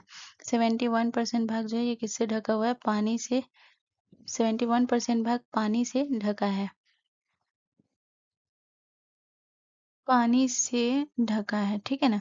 यहाँ पे अगर मैं बात करूँ 71% जैसे कि आपको नदियाँ हो गई, झील हो गई, बर्फीली कोई क्षेत्र हो गई, तो ये इस सब वजह से जो है ये 71% भाग जो है पृथ्वी का पानी से ढका हुआ है। इसके अलावा अगर हम बात करें तो नेक्स्ट पॉइंट आपको याद रखना है कि इसका वातावरण जो है ये किससे बना हुआ है? तो पृथ्वी का जो है अगर मैं वातावरण की बात करूँ, पृथ्वी का वातावरण जो है ये किससे बना हुआ है गाइस? तो ये आपको ध्यान रखना है, पृथ्वी का वातावरण जो बना हुआ है ये बना हुआ है आपके नाइट्रोजन और ऑक्सीजन से, ठीक है? ये किससे बना हुआ है गाइस? तो ये आपको ध्यान रखना है। वातावरण में जो है इसका जो है किससे बना हुआ है? नाइट्रोजन, नाइट्रोजन और ऑक्सीजन से बना हुआ है, ठीक है ना? पृथ्वी में नाइट्रोजन और ऑक्सीजन की अगर हम बात करें तो ये कितना परसेंट नाइट्रोजन और कितना परसेंट ऑक्सीजन है, ये आपको बताना है। तो अगर मैं नाइट्रोजन की बात करूँ तो पृथ्वी पर नाइट्रोजन जो है इसका वातावरण में 78%, ठीक है ना? ये आपको ध्यान रखना है, 78% जो है इसके वातावरण में नाइट्रोजन है। और याद रखिएगा ऑक्सीजन की अगर हम बात करें तो ऑक्सीजन जो है ये आपका 21% ऑक्सीजन है, इसी से आपका क्या बना हुआ है? वातावरण बना हुआ है। अब बात करते हैं पृथ्वी के झुकाव के बारे में, ठीक है ना? ये कितने डिग्री पे झुकी हुई है, ठीक है ना? तो इसके हम झुकाव की बात करेंगे तो याद रखिएगा पृथ्वी जो झुकी हुई है ये आपका जो है 23.5 डिग्री पे झुकी हुई है, ठीक है ना? 23.5 डिग्री पर, 23.5 डिग्री पर, 20.5 डिग्री पर झुकी है पृथ्वी आपकी। और इस झुकी होने की वजह से क्या होता है? झुकी हुई है इसकी वजह से जो है इसमें जब झुकी हुई है तो इसी की वजह से जो है आपका क्या होता है? ऋतुओं का निर्माण होता है, ठीक है ना? तो 23.5 डिग्री पर झुकी है तो इससे क्या होगा? इससे जो है ऋतुओं का निर्माण होता है। ऋतुओं का ऋतुओं का निर्माण होता है, ठीक है? उसके बाद अगर हम बात करें तो नेक्स्ट पॉइंट आपको याद रखना है। अगला पॉइंट आपको क्या याद रखना है कि जो पृथ्वी जो है पृथ्वी को सूर्य की एक पूरी परिक्रमा करने में कितना समय लगता है। पृथ्वी को सूर्य की पूरी परिक्रमा परिक्रमा करने में कितना समय लगता है गाइस, याद रखिएगा। पृथ्वी को सूर्य की पूरी परिक्रमा करने में लगभग जो है ये आपका जो है लगभग लिख लीजिए, ठीक है ना। लगभग कितना लगता है, लगभग लगता है आपका 365.25 डेज, 25 दिन लगते हैं, ठीक है ना। और इसी जो जो 25 दिन जो लगते हैं ना, इसी की वजह से जो है हमारा एक साल जो है लीप होता है। जैसे कि 365.5 एक बार में किया पूरे परिक्रमा, उसके बाद फिर करेगा तो ये हो जाएगा 50 हो जाएगा, 365 50 हो जाएगा, उसके बाद 75 होगा, उसके बाद फिर वही लास्ट में आपका बनता है जो आपका लीप वर्ष होता है, जो आपका बनता है 366 दिन, ठीक है। तो इसी वजह से कभी कभी साल का 366 दिन होता है और कभी कभी 365.25 होता है, ये आपको याद रखना है, ठीक है। अब वहीं अगर हम बात करें तो आपको याद रखना है कि पृथ्वी का अगर हम बात करते हैं, पृथ्वी का व्यास कितना है, ठीक है ना। तो ये आपको ध्यान रखना है, पृथ्वी का व्यास। तो पृथ्वी का जो व्यास है ये आपको ध्यान रखना है, इसका व्यास कितना है। तो पृथ्वी का व्यास है आपका 3474 किलोमीटर। इसका व्यास कितना है guys? तो याद रखिएगा 3474 किलोमीटर है इसका व्यास, ठीक है। तो ये आपको इतना याद रखना है। चलिए अब हम नेक्स्ट क्वेश्चन की तरफ चल रहे हैं। अगला क्वेश्चन हमारा क्वेश्चन नंबर 25 है गाइस। क्वेश्चन नंबर 25 कह रहा है कि सूर्य के प्रकाश को धरती तक पहुंचने में कितना समय लगता है। तो आपके ऑप्शन है 7.4 मिनट, या ऑप्शन बी 8.3 मिनट, या ऑप्शन सी 3.8 मिनट, या ऑप्शन डी 9.3 मिनट।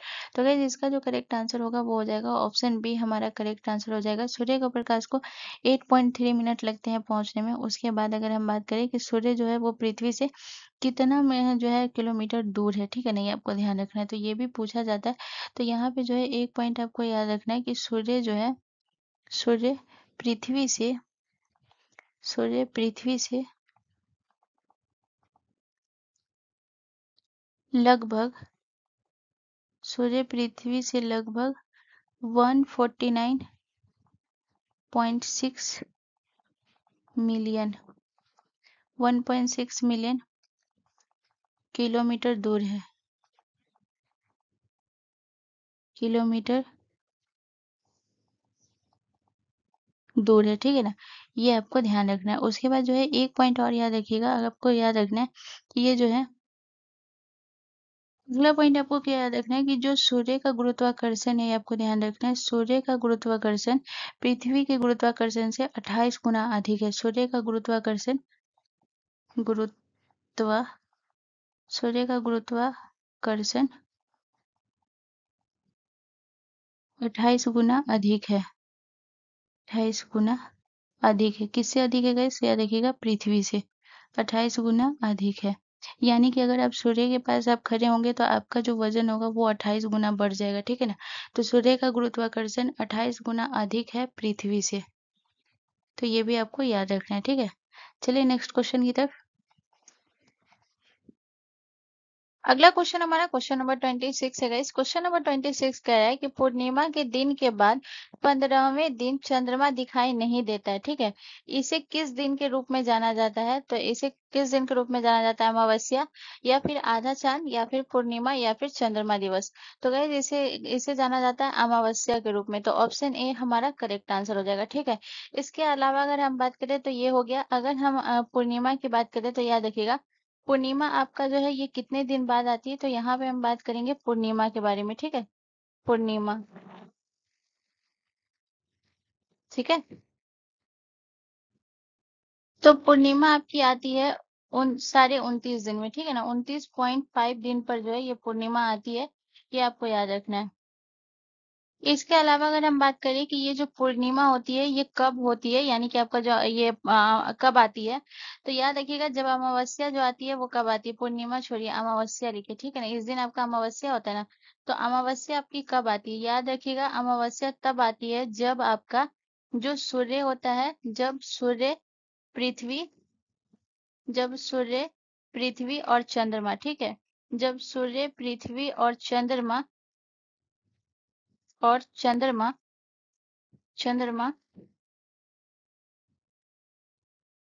एक सीधी रेखा में होते हैं, एक सीधी रेखा में होते हैं तब ये अमावस्या होती है, ठीक है ना। एक सीधी रेखा में होते हैं और सूर्य की रोशनी क्या होती है, चंद्रमा पे पड़ती है। एक सीधी रेखा में होती है और ये जब एक सीधी रेखा में होती है, जब सूर्य, पृथ्वी और चंद्रमा एक सीधी रेखा में होती है, तो क्या होता है, जो सूर्य का रोशनी है वो किस पे पड़ता है, सूर्य का रोशनी जो होता है वो चंद्रमा पे पड़ता है, ठीक है। ये आपको ध्यान रखना है, सूर्य का रोशनी किस पे पड़ता है, सूर्य का रोशनी चंद्रमा पर पड़ता है। ये इसी वजह से जो है ये क्या हो जाता है, अमावस्या होता है, ठीक है ना। सूर्य का रोशनी चंद्रमा पर पड़ता है। तो यहाँ पे मैं आपको बता दी हूँ कि ये जो है अमावस्या कैसे होता है, ये आपको ध्यान रखना है।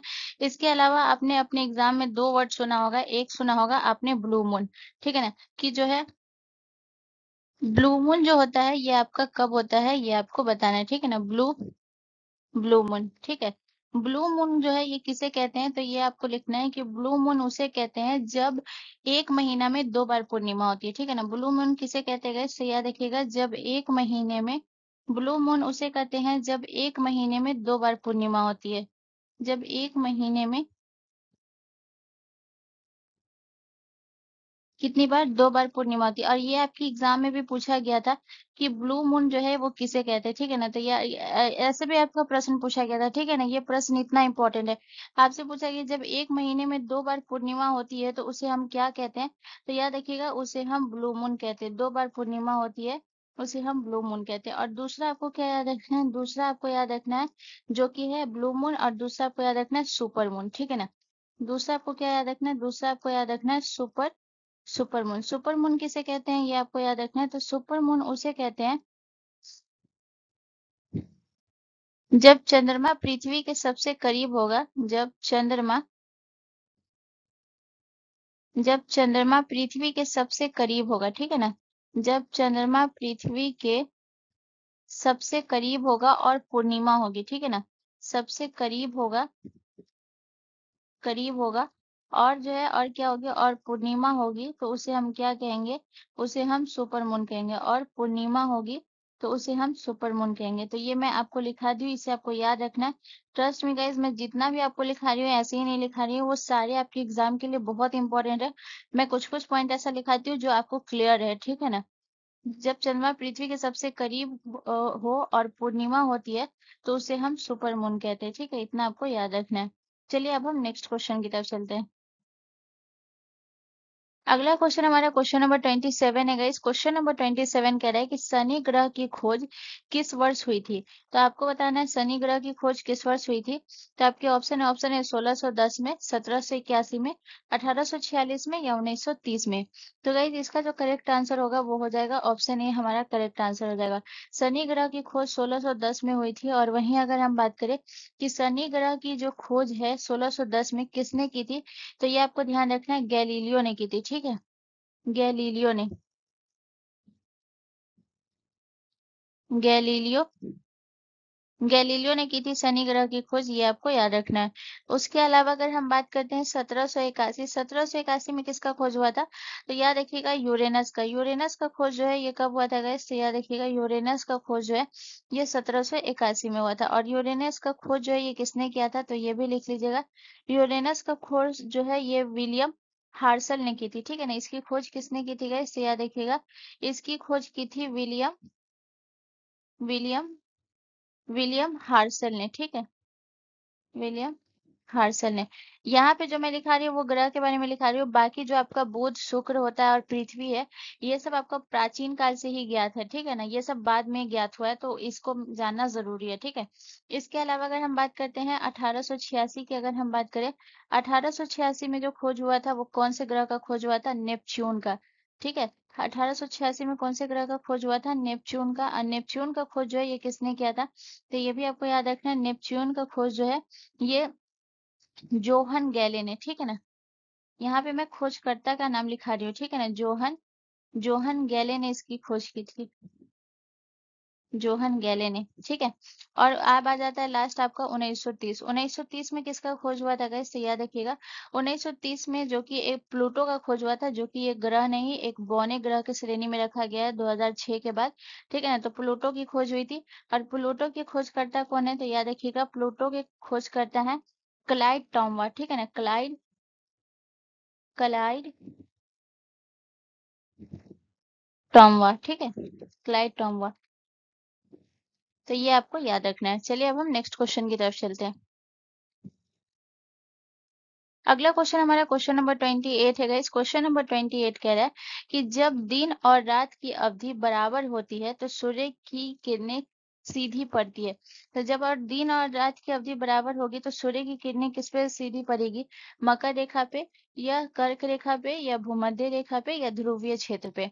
तो गाइस इसका जो करेक्ट आंसर होगा वो होगा ऑप्शन सी हमारा करेक्ट आंसर हो जाएगा। जब दिन और रात की अवधि बराबर होती है तो सूर्य की किरणें सीधा भूमध्य रेखा पर सीधी पड़ती है।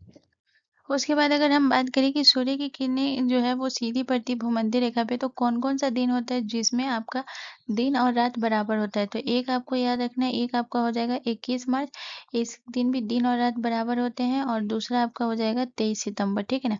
दूसरा आपका कौन सा हो जाएगा? 23 सितंबर, इस दिन भी दिन और रात बराबर होते हैं। तो ये आपको याद रखना है, ठीक है। चलिए अब हम नेक्स्ट क्वेश्चन की तरफ चलते हैं। अगला क्वेश्चन हमारा क्वेश्चन नंबर 29 है गाइस। क्वेश्चन नंबर 29 हमसे कह रहा है कि उत्तरी ध्रुव की खोज किस वर्ष हुई थी?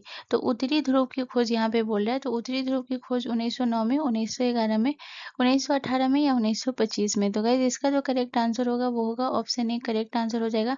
उत्तरी ध्रुव की खोज 1909 में हुई थी। और वहीं अगर हम बात करें कि उत्तरी ध्रुव की खोजकर्ता कौन है गाइस, तो ये आपको ध्यान रखना है। उत्तरी ध्रुव की खोज जो की थी वो रॉबर्ट पेरे ने की थी, ठीक है। तो ये भी आप लिख लीजिएगा, इसकी खोज किसने की थी गाइस, तो याद रखिएगा रॉबर्ट, ठीक है,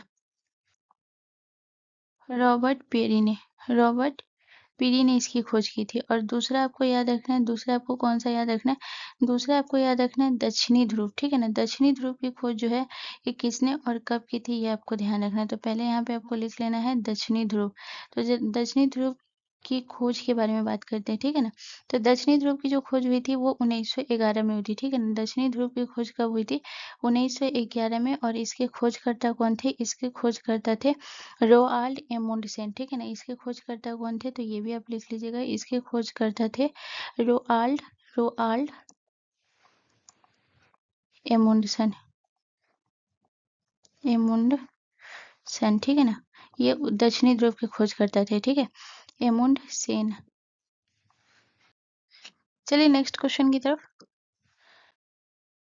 अगला क्वेश्चन हमारा क्वेश्चन नंबर 30 है। इस क्वेश्चन नंबर 30 हमसे कह रहा है कि समान परिक्रमण एवं परिभ्रमण अवधि वाला ग्रह है। तो समान परिक्रमण और परिभ्रमण अवधि वाला ग्रह कौन सा है? मंगल है, नेपच्यून है, शुक्र है, या फिर शनि है।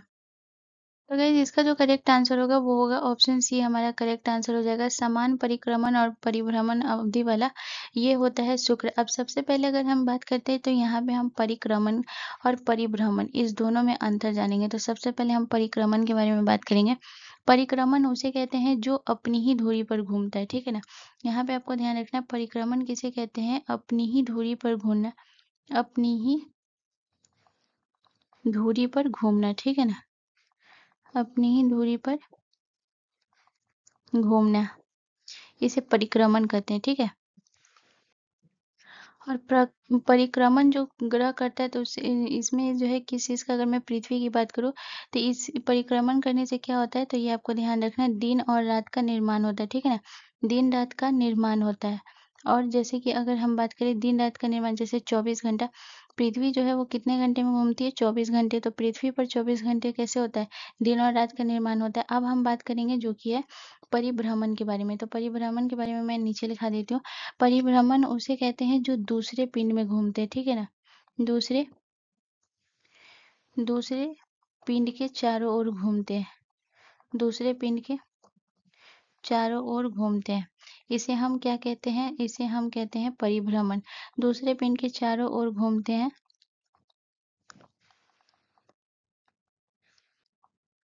और परिभ्रमण करने से क्या होता है? परिभ्रमण करने से याद रखिएगा, परिभ्रमण करने से ऋतुओं का निर्माण होता है, ठीक है ना। उसमें दिन और रात का निर्माण होता है और इसमें क्या होता है? इसमें ऋतुओं का निर्माण होता है, ऋतुओं का निर्माण होता है, ठीक है, ऋतुओं का निर्माण होता है। अब जैसे अगर मैं पृथ्वी के बारे में बोलूँ तो पृथ्वी जो है वो कितना घूमती है गाइस, तो याद रखिएगा पृथ्वी जो है 24 घंटे अगर घूमेगी, पृथ्वी जो है 24 घंटे अगर घूमेगी तो किसका निर्माण होगा, तो याद रखिएगा ये आपका दिन और रात का निर्माण होगा। और इस पे जो है पृथ्वी जो है सूर्य का चक्कर लगाने में कितना समय लगाती है, तो पृथ्वी सूर्य का चक्कर लगाने में जो है पृथ्वी सूर्य का चक्कर लगाएगी कितने दिन में, तो वो लगाती है 365 दिन में, ठीक है ना। तो इससे क्या होगा, इससे ऋतु का निर्माण होगा।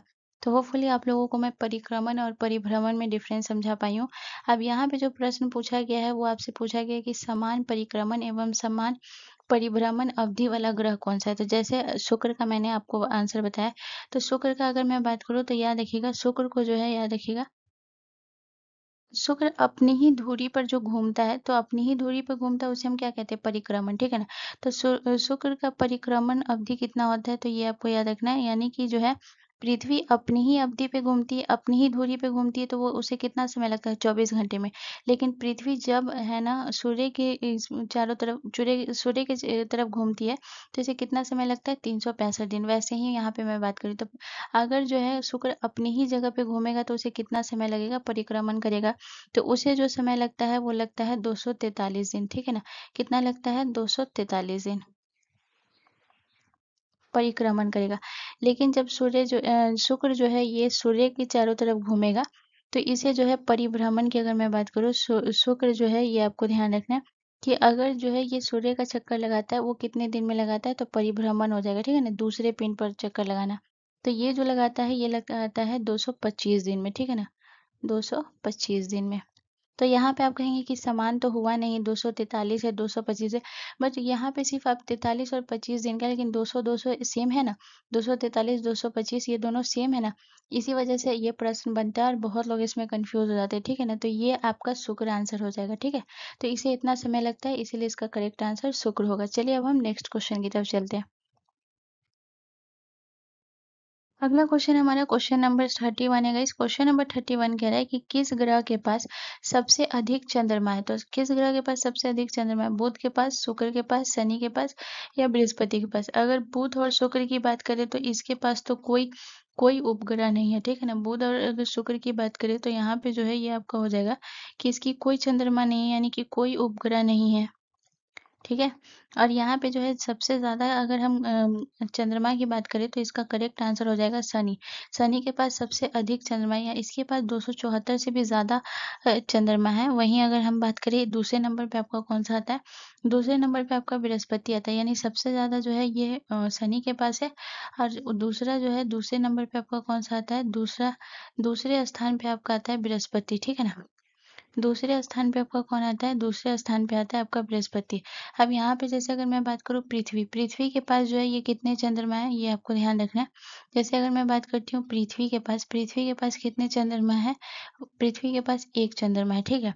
वहीं अगर हम बात करते हैं पृथ्वी हो गया, इसके अलावा अगर हम बात करें यहाँ पे तो मैं बुध और शुक्र के बारे में बता दी कि कोई नहीं है। इसके अलावा अगर हम बात करें मंगल, मंगल ग्रह के पास जो है ये कितने चंद्रमा है, तो याद रखिएगा मंगल ग्रह के पास जो है ये 2 चंद्रमा है, ठीक है ना, 2 चंद्रमा है। 2 चंद्रमा कौन-कौन से हैं, तो पहला नाम याद रखिएगा, पहला जो है ये कौन-सा है आपका फोबोस और डिमोस। फोबोस फोबोस और डिमोस। तो ये जो है ये मंगल ग्रह के 2 हैं, और जो पृथ्वी का मैंने 1 बताया था कि इसका 1 है, 1 चंद्रमा है, तो ये एक चंद्रमा कौन है, इसका जो है चाँद।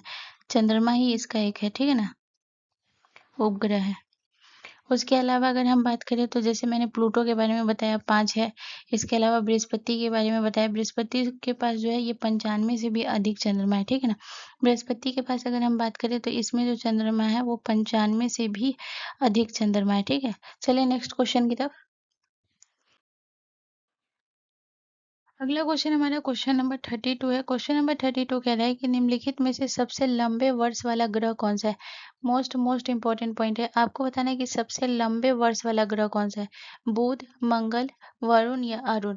अब यहाँ से आपको बहुत लोगों को कंफ्यूजन होगा, तो सबसे पहले मैं एक एक करके जो आपके 8 ग्रह है मैं उसके बारे में बात करती हूँ। तो जैसे कि मैं आपको बताती हूँ, जैसे कि ये आपका हो गया बुध हो गया, ठीक है, बुध हो गया। इसके अलावा आपका कौन सा ग्रह आता है, बुध के बाद आपका शुक्र आता है, शुक्र के बाद आपका जो है क्या आता है, शुक्र के बाद आपका आता है पृथ्वी।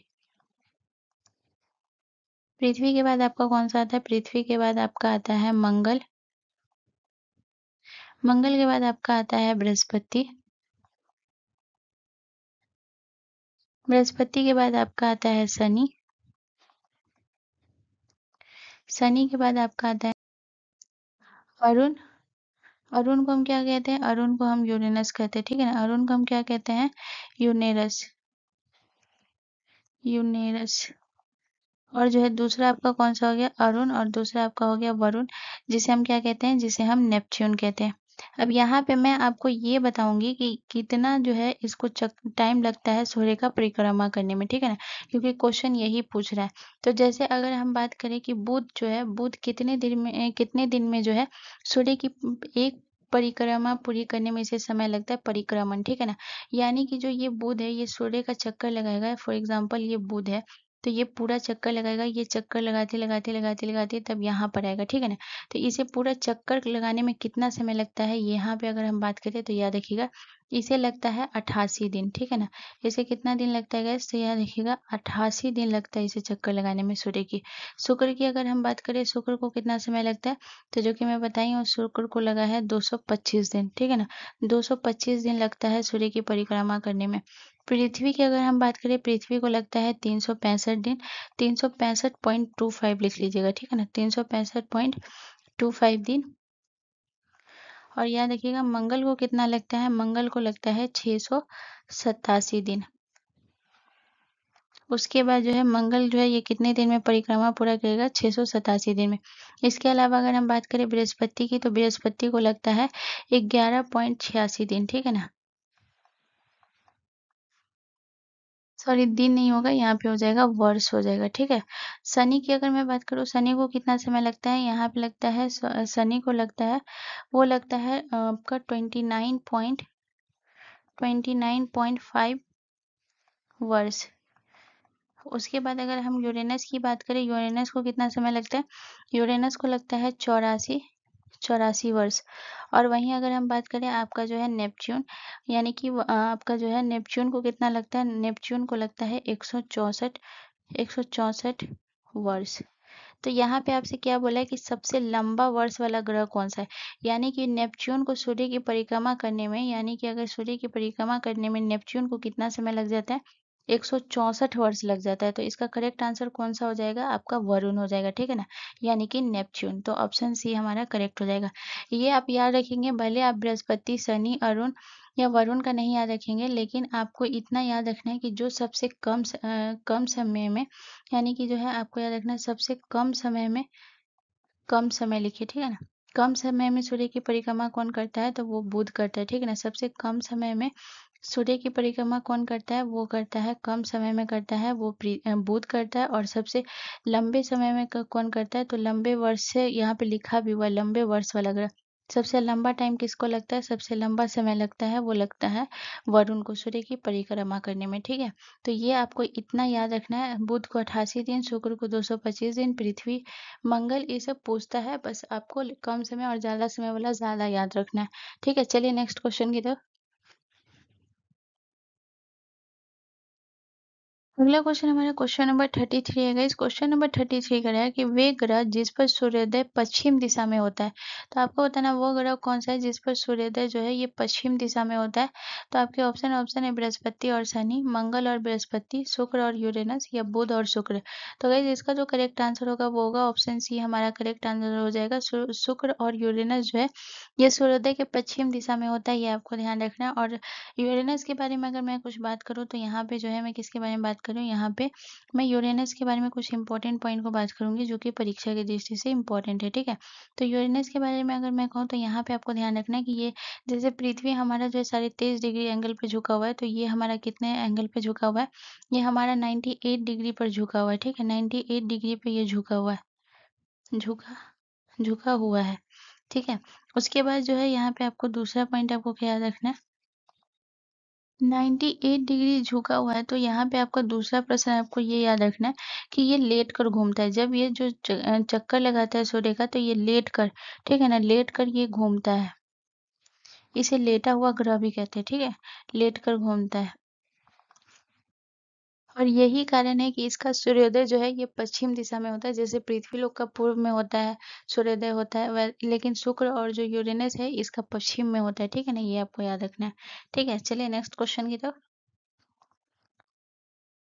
अगला क्वेश्चन हमारा क्वेश्चन नंबर 34 है गाइस। क्वेश्चन नंबर 34 कह रहा है कि अंतरिक्ष में कुल कितने तारामंडल है?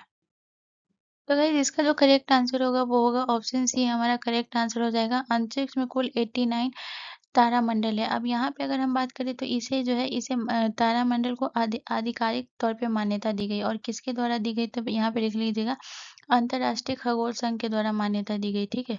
89 तारामंडल को जो है याद रखिएगा, अंतर्राष्ट्रीय अंतर्राष्ट्रीय खगोल संघ द्वारा मान्यता दी गई, अंतर्राष्ट्रीय खगोल संघ के द्वारा मान्यता दी गई है, के द्वारा मान्यता प्राप्त है ये, ठीक है ना? मान्यता प्राप्त है। अब यहाँ पे जो है सबसे इम्पोर्टेंट तारामंडल के बारे में हम जो है कुछ इम्पोर्टेंट पॉइंट को बात करेंगे, जैसे कि सबसे पहले आपको याद रखना है, तारामंडल किसे कहते हैं? तारामंडल जो आकाश में तारों के समूह होते हैं जो एक विशेष आकृति बनाता है, ठीक ना? जो आकृति बनाता है उसे ही हम तारामंडल कहते हैं। तो यहाँ पे अगर हम यहाँ पे जो है सबसे पहला पॉइंट हम लिखेंगे कि सबसे बड़ा तारामंडल आपका कौन-सा है? यहाँ पे अगर हम बात करें तो ये आपको ध्यान रखना है, सबसे बड़ा आपको बताना है सबसे बड़ा तारामंडल कौन-सा है? सबसे बड़ा तारामंडल, ठीक है? तो सबसे बड़ा तारामंडल आपका कौन-सा है? वो है आपका हाइड्रा, ठीक है?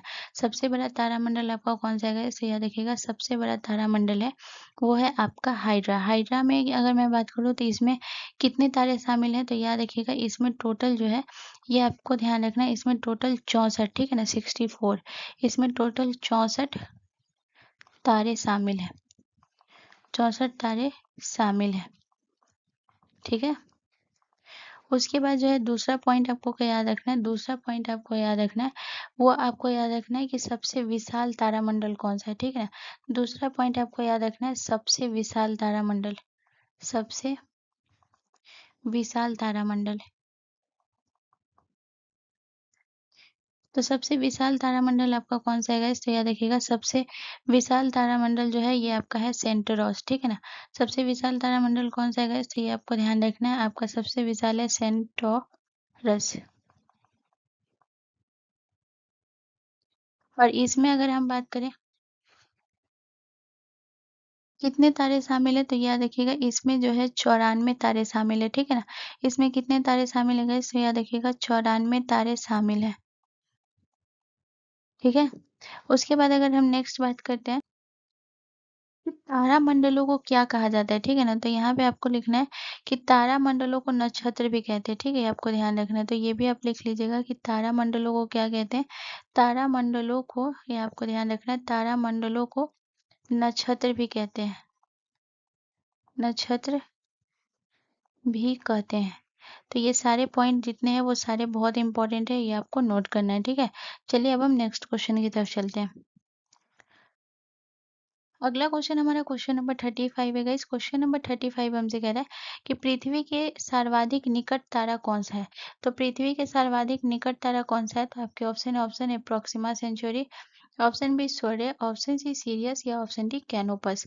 तो गाइस इसका जो करेक्ट आंसर होगा वो हो जाएगा आपका जो है ऑप्शन बी, हमारा करेक्ट आंसर हो जाएगा सूर्य। सर्वाधिक निकट जो है वो कौन सा है? सूर्य है, ठीक है ना? पृथ्वी के सर्वाधिक निकट। अगर वहीं हम प्रोक्सिमा सेंचुरी की बात करें तो याद रखिएगा पृथ्वी के, नहीं, आपको लिखना है कि सूर्य के बाद जो है, यहाँ पे आपको लिखना है प्रोक्सिमा सेंचुरी में आपको क्या लिखना है कि सूर्य के बाद पृथ्वी का सबसे निकटतम तारा, ठीक है ना? सूर्य के बाद पृथ्वी का सबसे निकटतम तारा कौन सा है गाइस? तो याद रखिएगा सबसे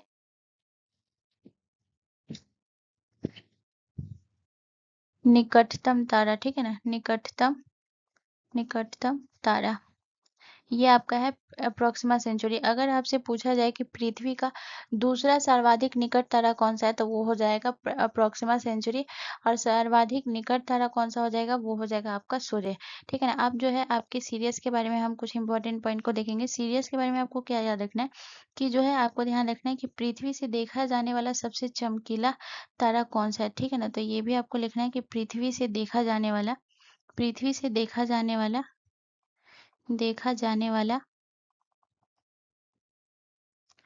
सबसे चमकीला तारा। ठीक है ना। सबसे चमकीला तारा कौन सा है? सबसे चमकीला तारा सिरियस है। सबसे चमकीला तारा, ठीक है ना, ये सीरियस है। उसके अलावा अगर हम बात करें तो नेक्स्ट आपको याद रखना है कैनोपस के बारे में। कैनोपस के बारे में आपको क्या याद रखना है? इसके बारे में याद रखना है कि दूसरा सबसे चमकीला तारा कौन सा है।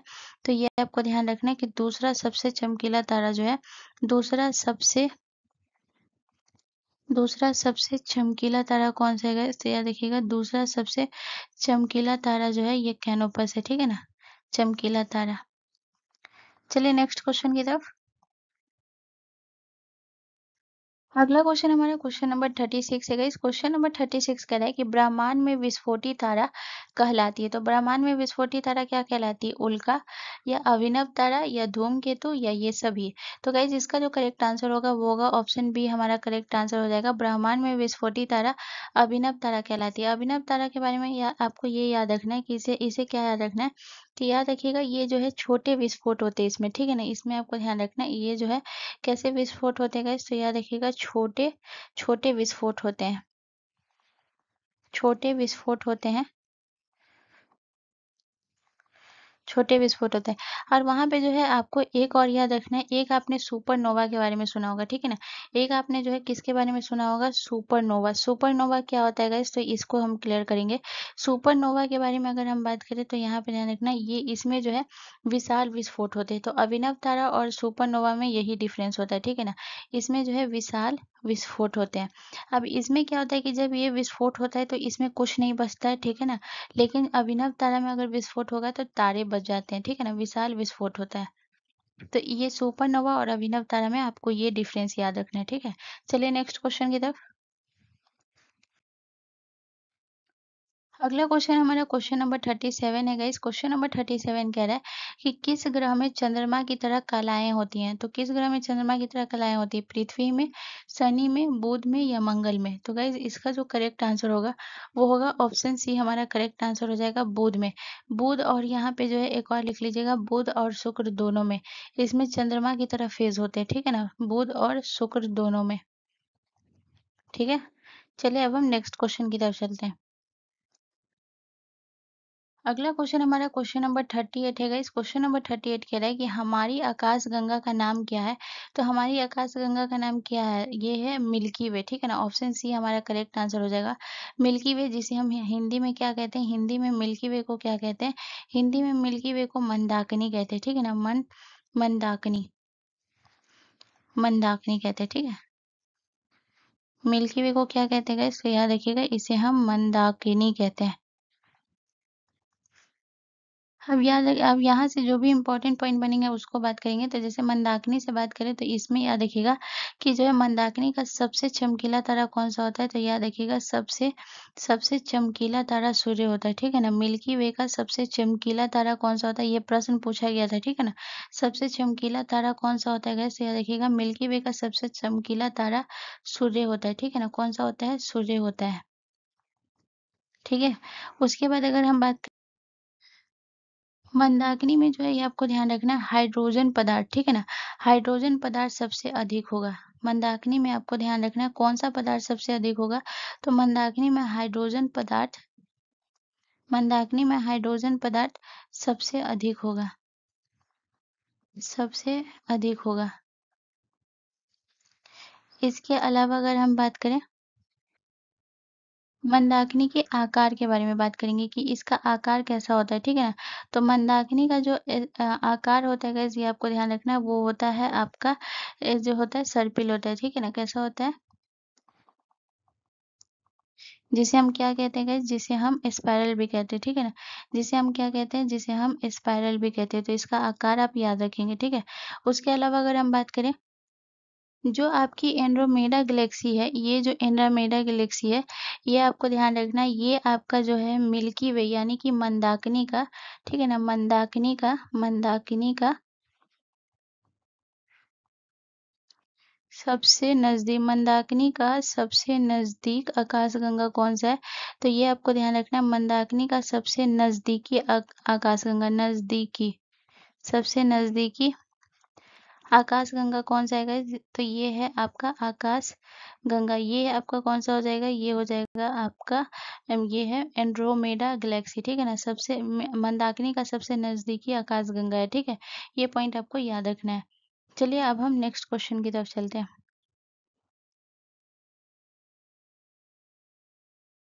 अगला क्वेश्चन हमारा क्वेश्चन नंबर 39 है गाइस। क्वेश्चन नंबर 39 हमसे कह रहा है कि तारों की आयु का निर्धारण किस प्रक्रिया से किया जाता है? तो तारों की चमक के अध्ययन से, तारों की गति से, तारों के रंग और तापमान से या तारों के आकार के मापन से। तो गाइस इसका जो करेक्ट आंसर होगा वो होगा ऑप्शन सी हमारा करेक्ट आंसर हो जाएगा।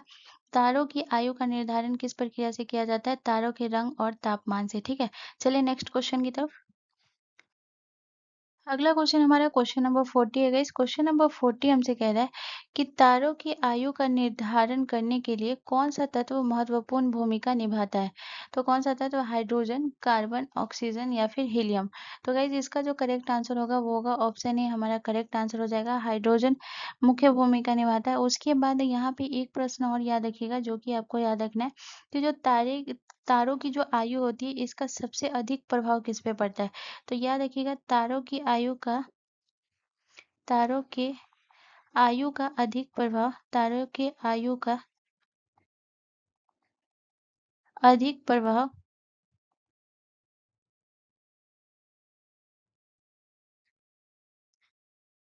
द्रव्यमान पे पड़ता है, ठीक है ना? ये किस पे पड़ता है? द्रव्यमान पे। बहुत इंपॉर्टेंट पॉइंट है, इसे आप याद रखिएगा। तारों के आयु का अधिक प्रभाव द्रव्यमान पर पड़ता है, इस पॉइंट को आपको नोट करना है, ठीक है? पड़ता है। तो गाइज आपका जो सौरमंडल से जितने भी इम्पोर्टेंट प्रश्न बन रहे थे जो आपके परीक्षा की दृष्टि से इम्पोर्टेंट थे उन सारे प्रश्न को मैंने एक एक करके क्लियर किया एंड ट्रस्ट मी गाइज अगर आप वीडियो को एंड तक देखें। दूसरा आपको नोट बनाना है, सारे क्वेश्चन का अगर आप नोट बना लेते हैं तो आपका सौरमंडल से कोई भी प्रश्न नहीं छूटेगा, ये मैं आपसे वादा करती हूँ। एंड ट्रस्ट मी गाइज ये सेशन आपके लिए बहुत इंपॉर्टेंट है, मैंने जितना आपको हो सका है सारी चीज़ों को कोशिश की हूँ क्लियर आउट करने का, ठीक है। तो प्लीज़ गाइज़ वीडियो को ज़रूर लाइक कर दीजिएगा एंड मेरे चैनल को ज़रूर सब्सक्राइब कर लीजिएगा एंड बेल आइकन पे ज़रूर क्लिक कर लीजिएगा। मिलते हैं नेक्स्ट वीडियो में। जय हिंद।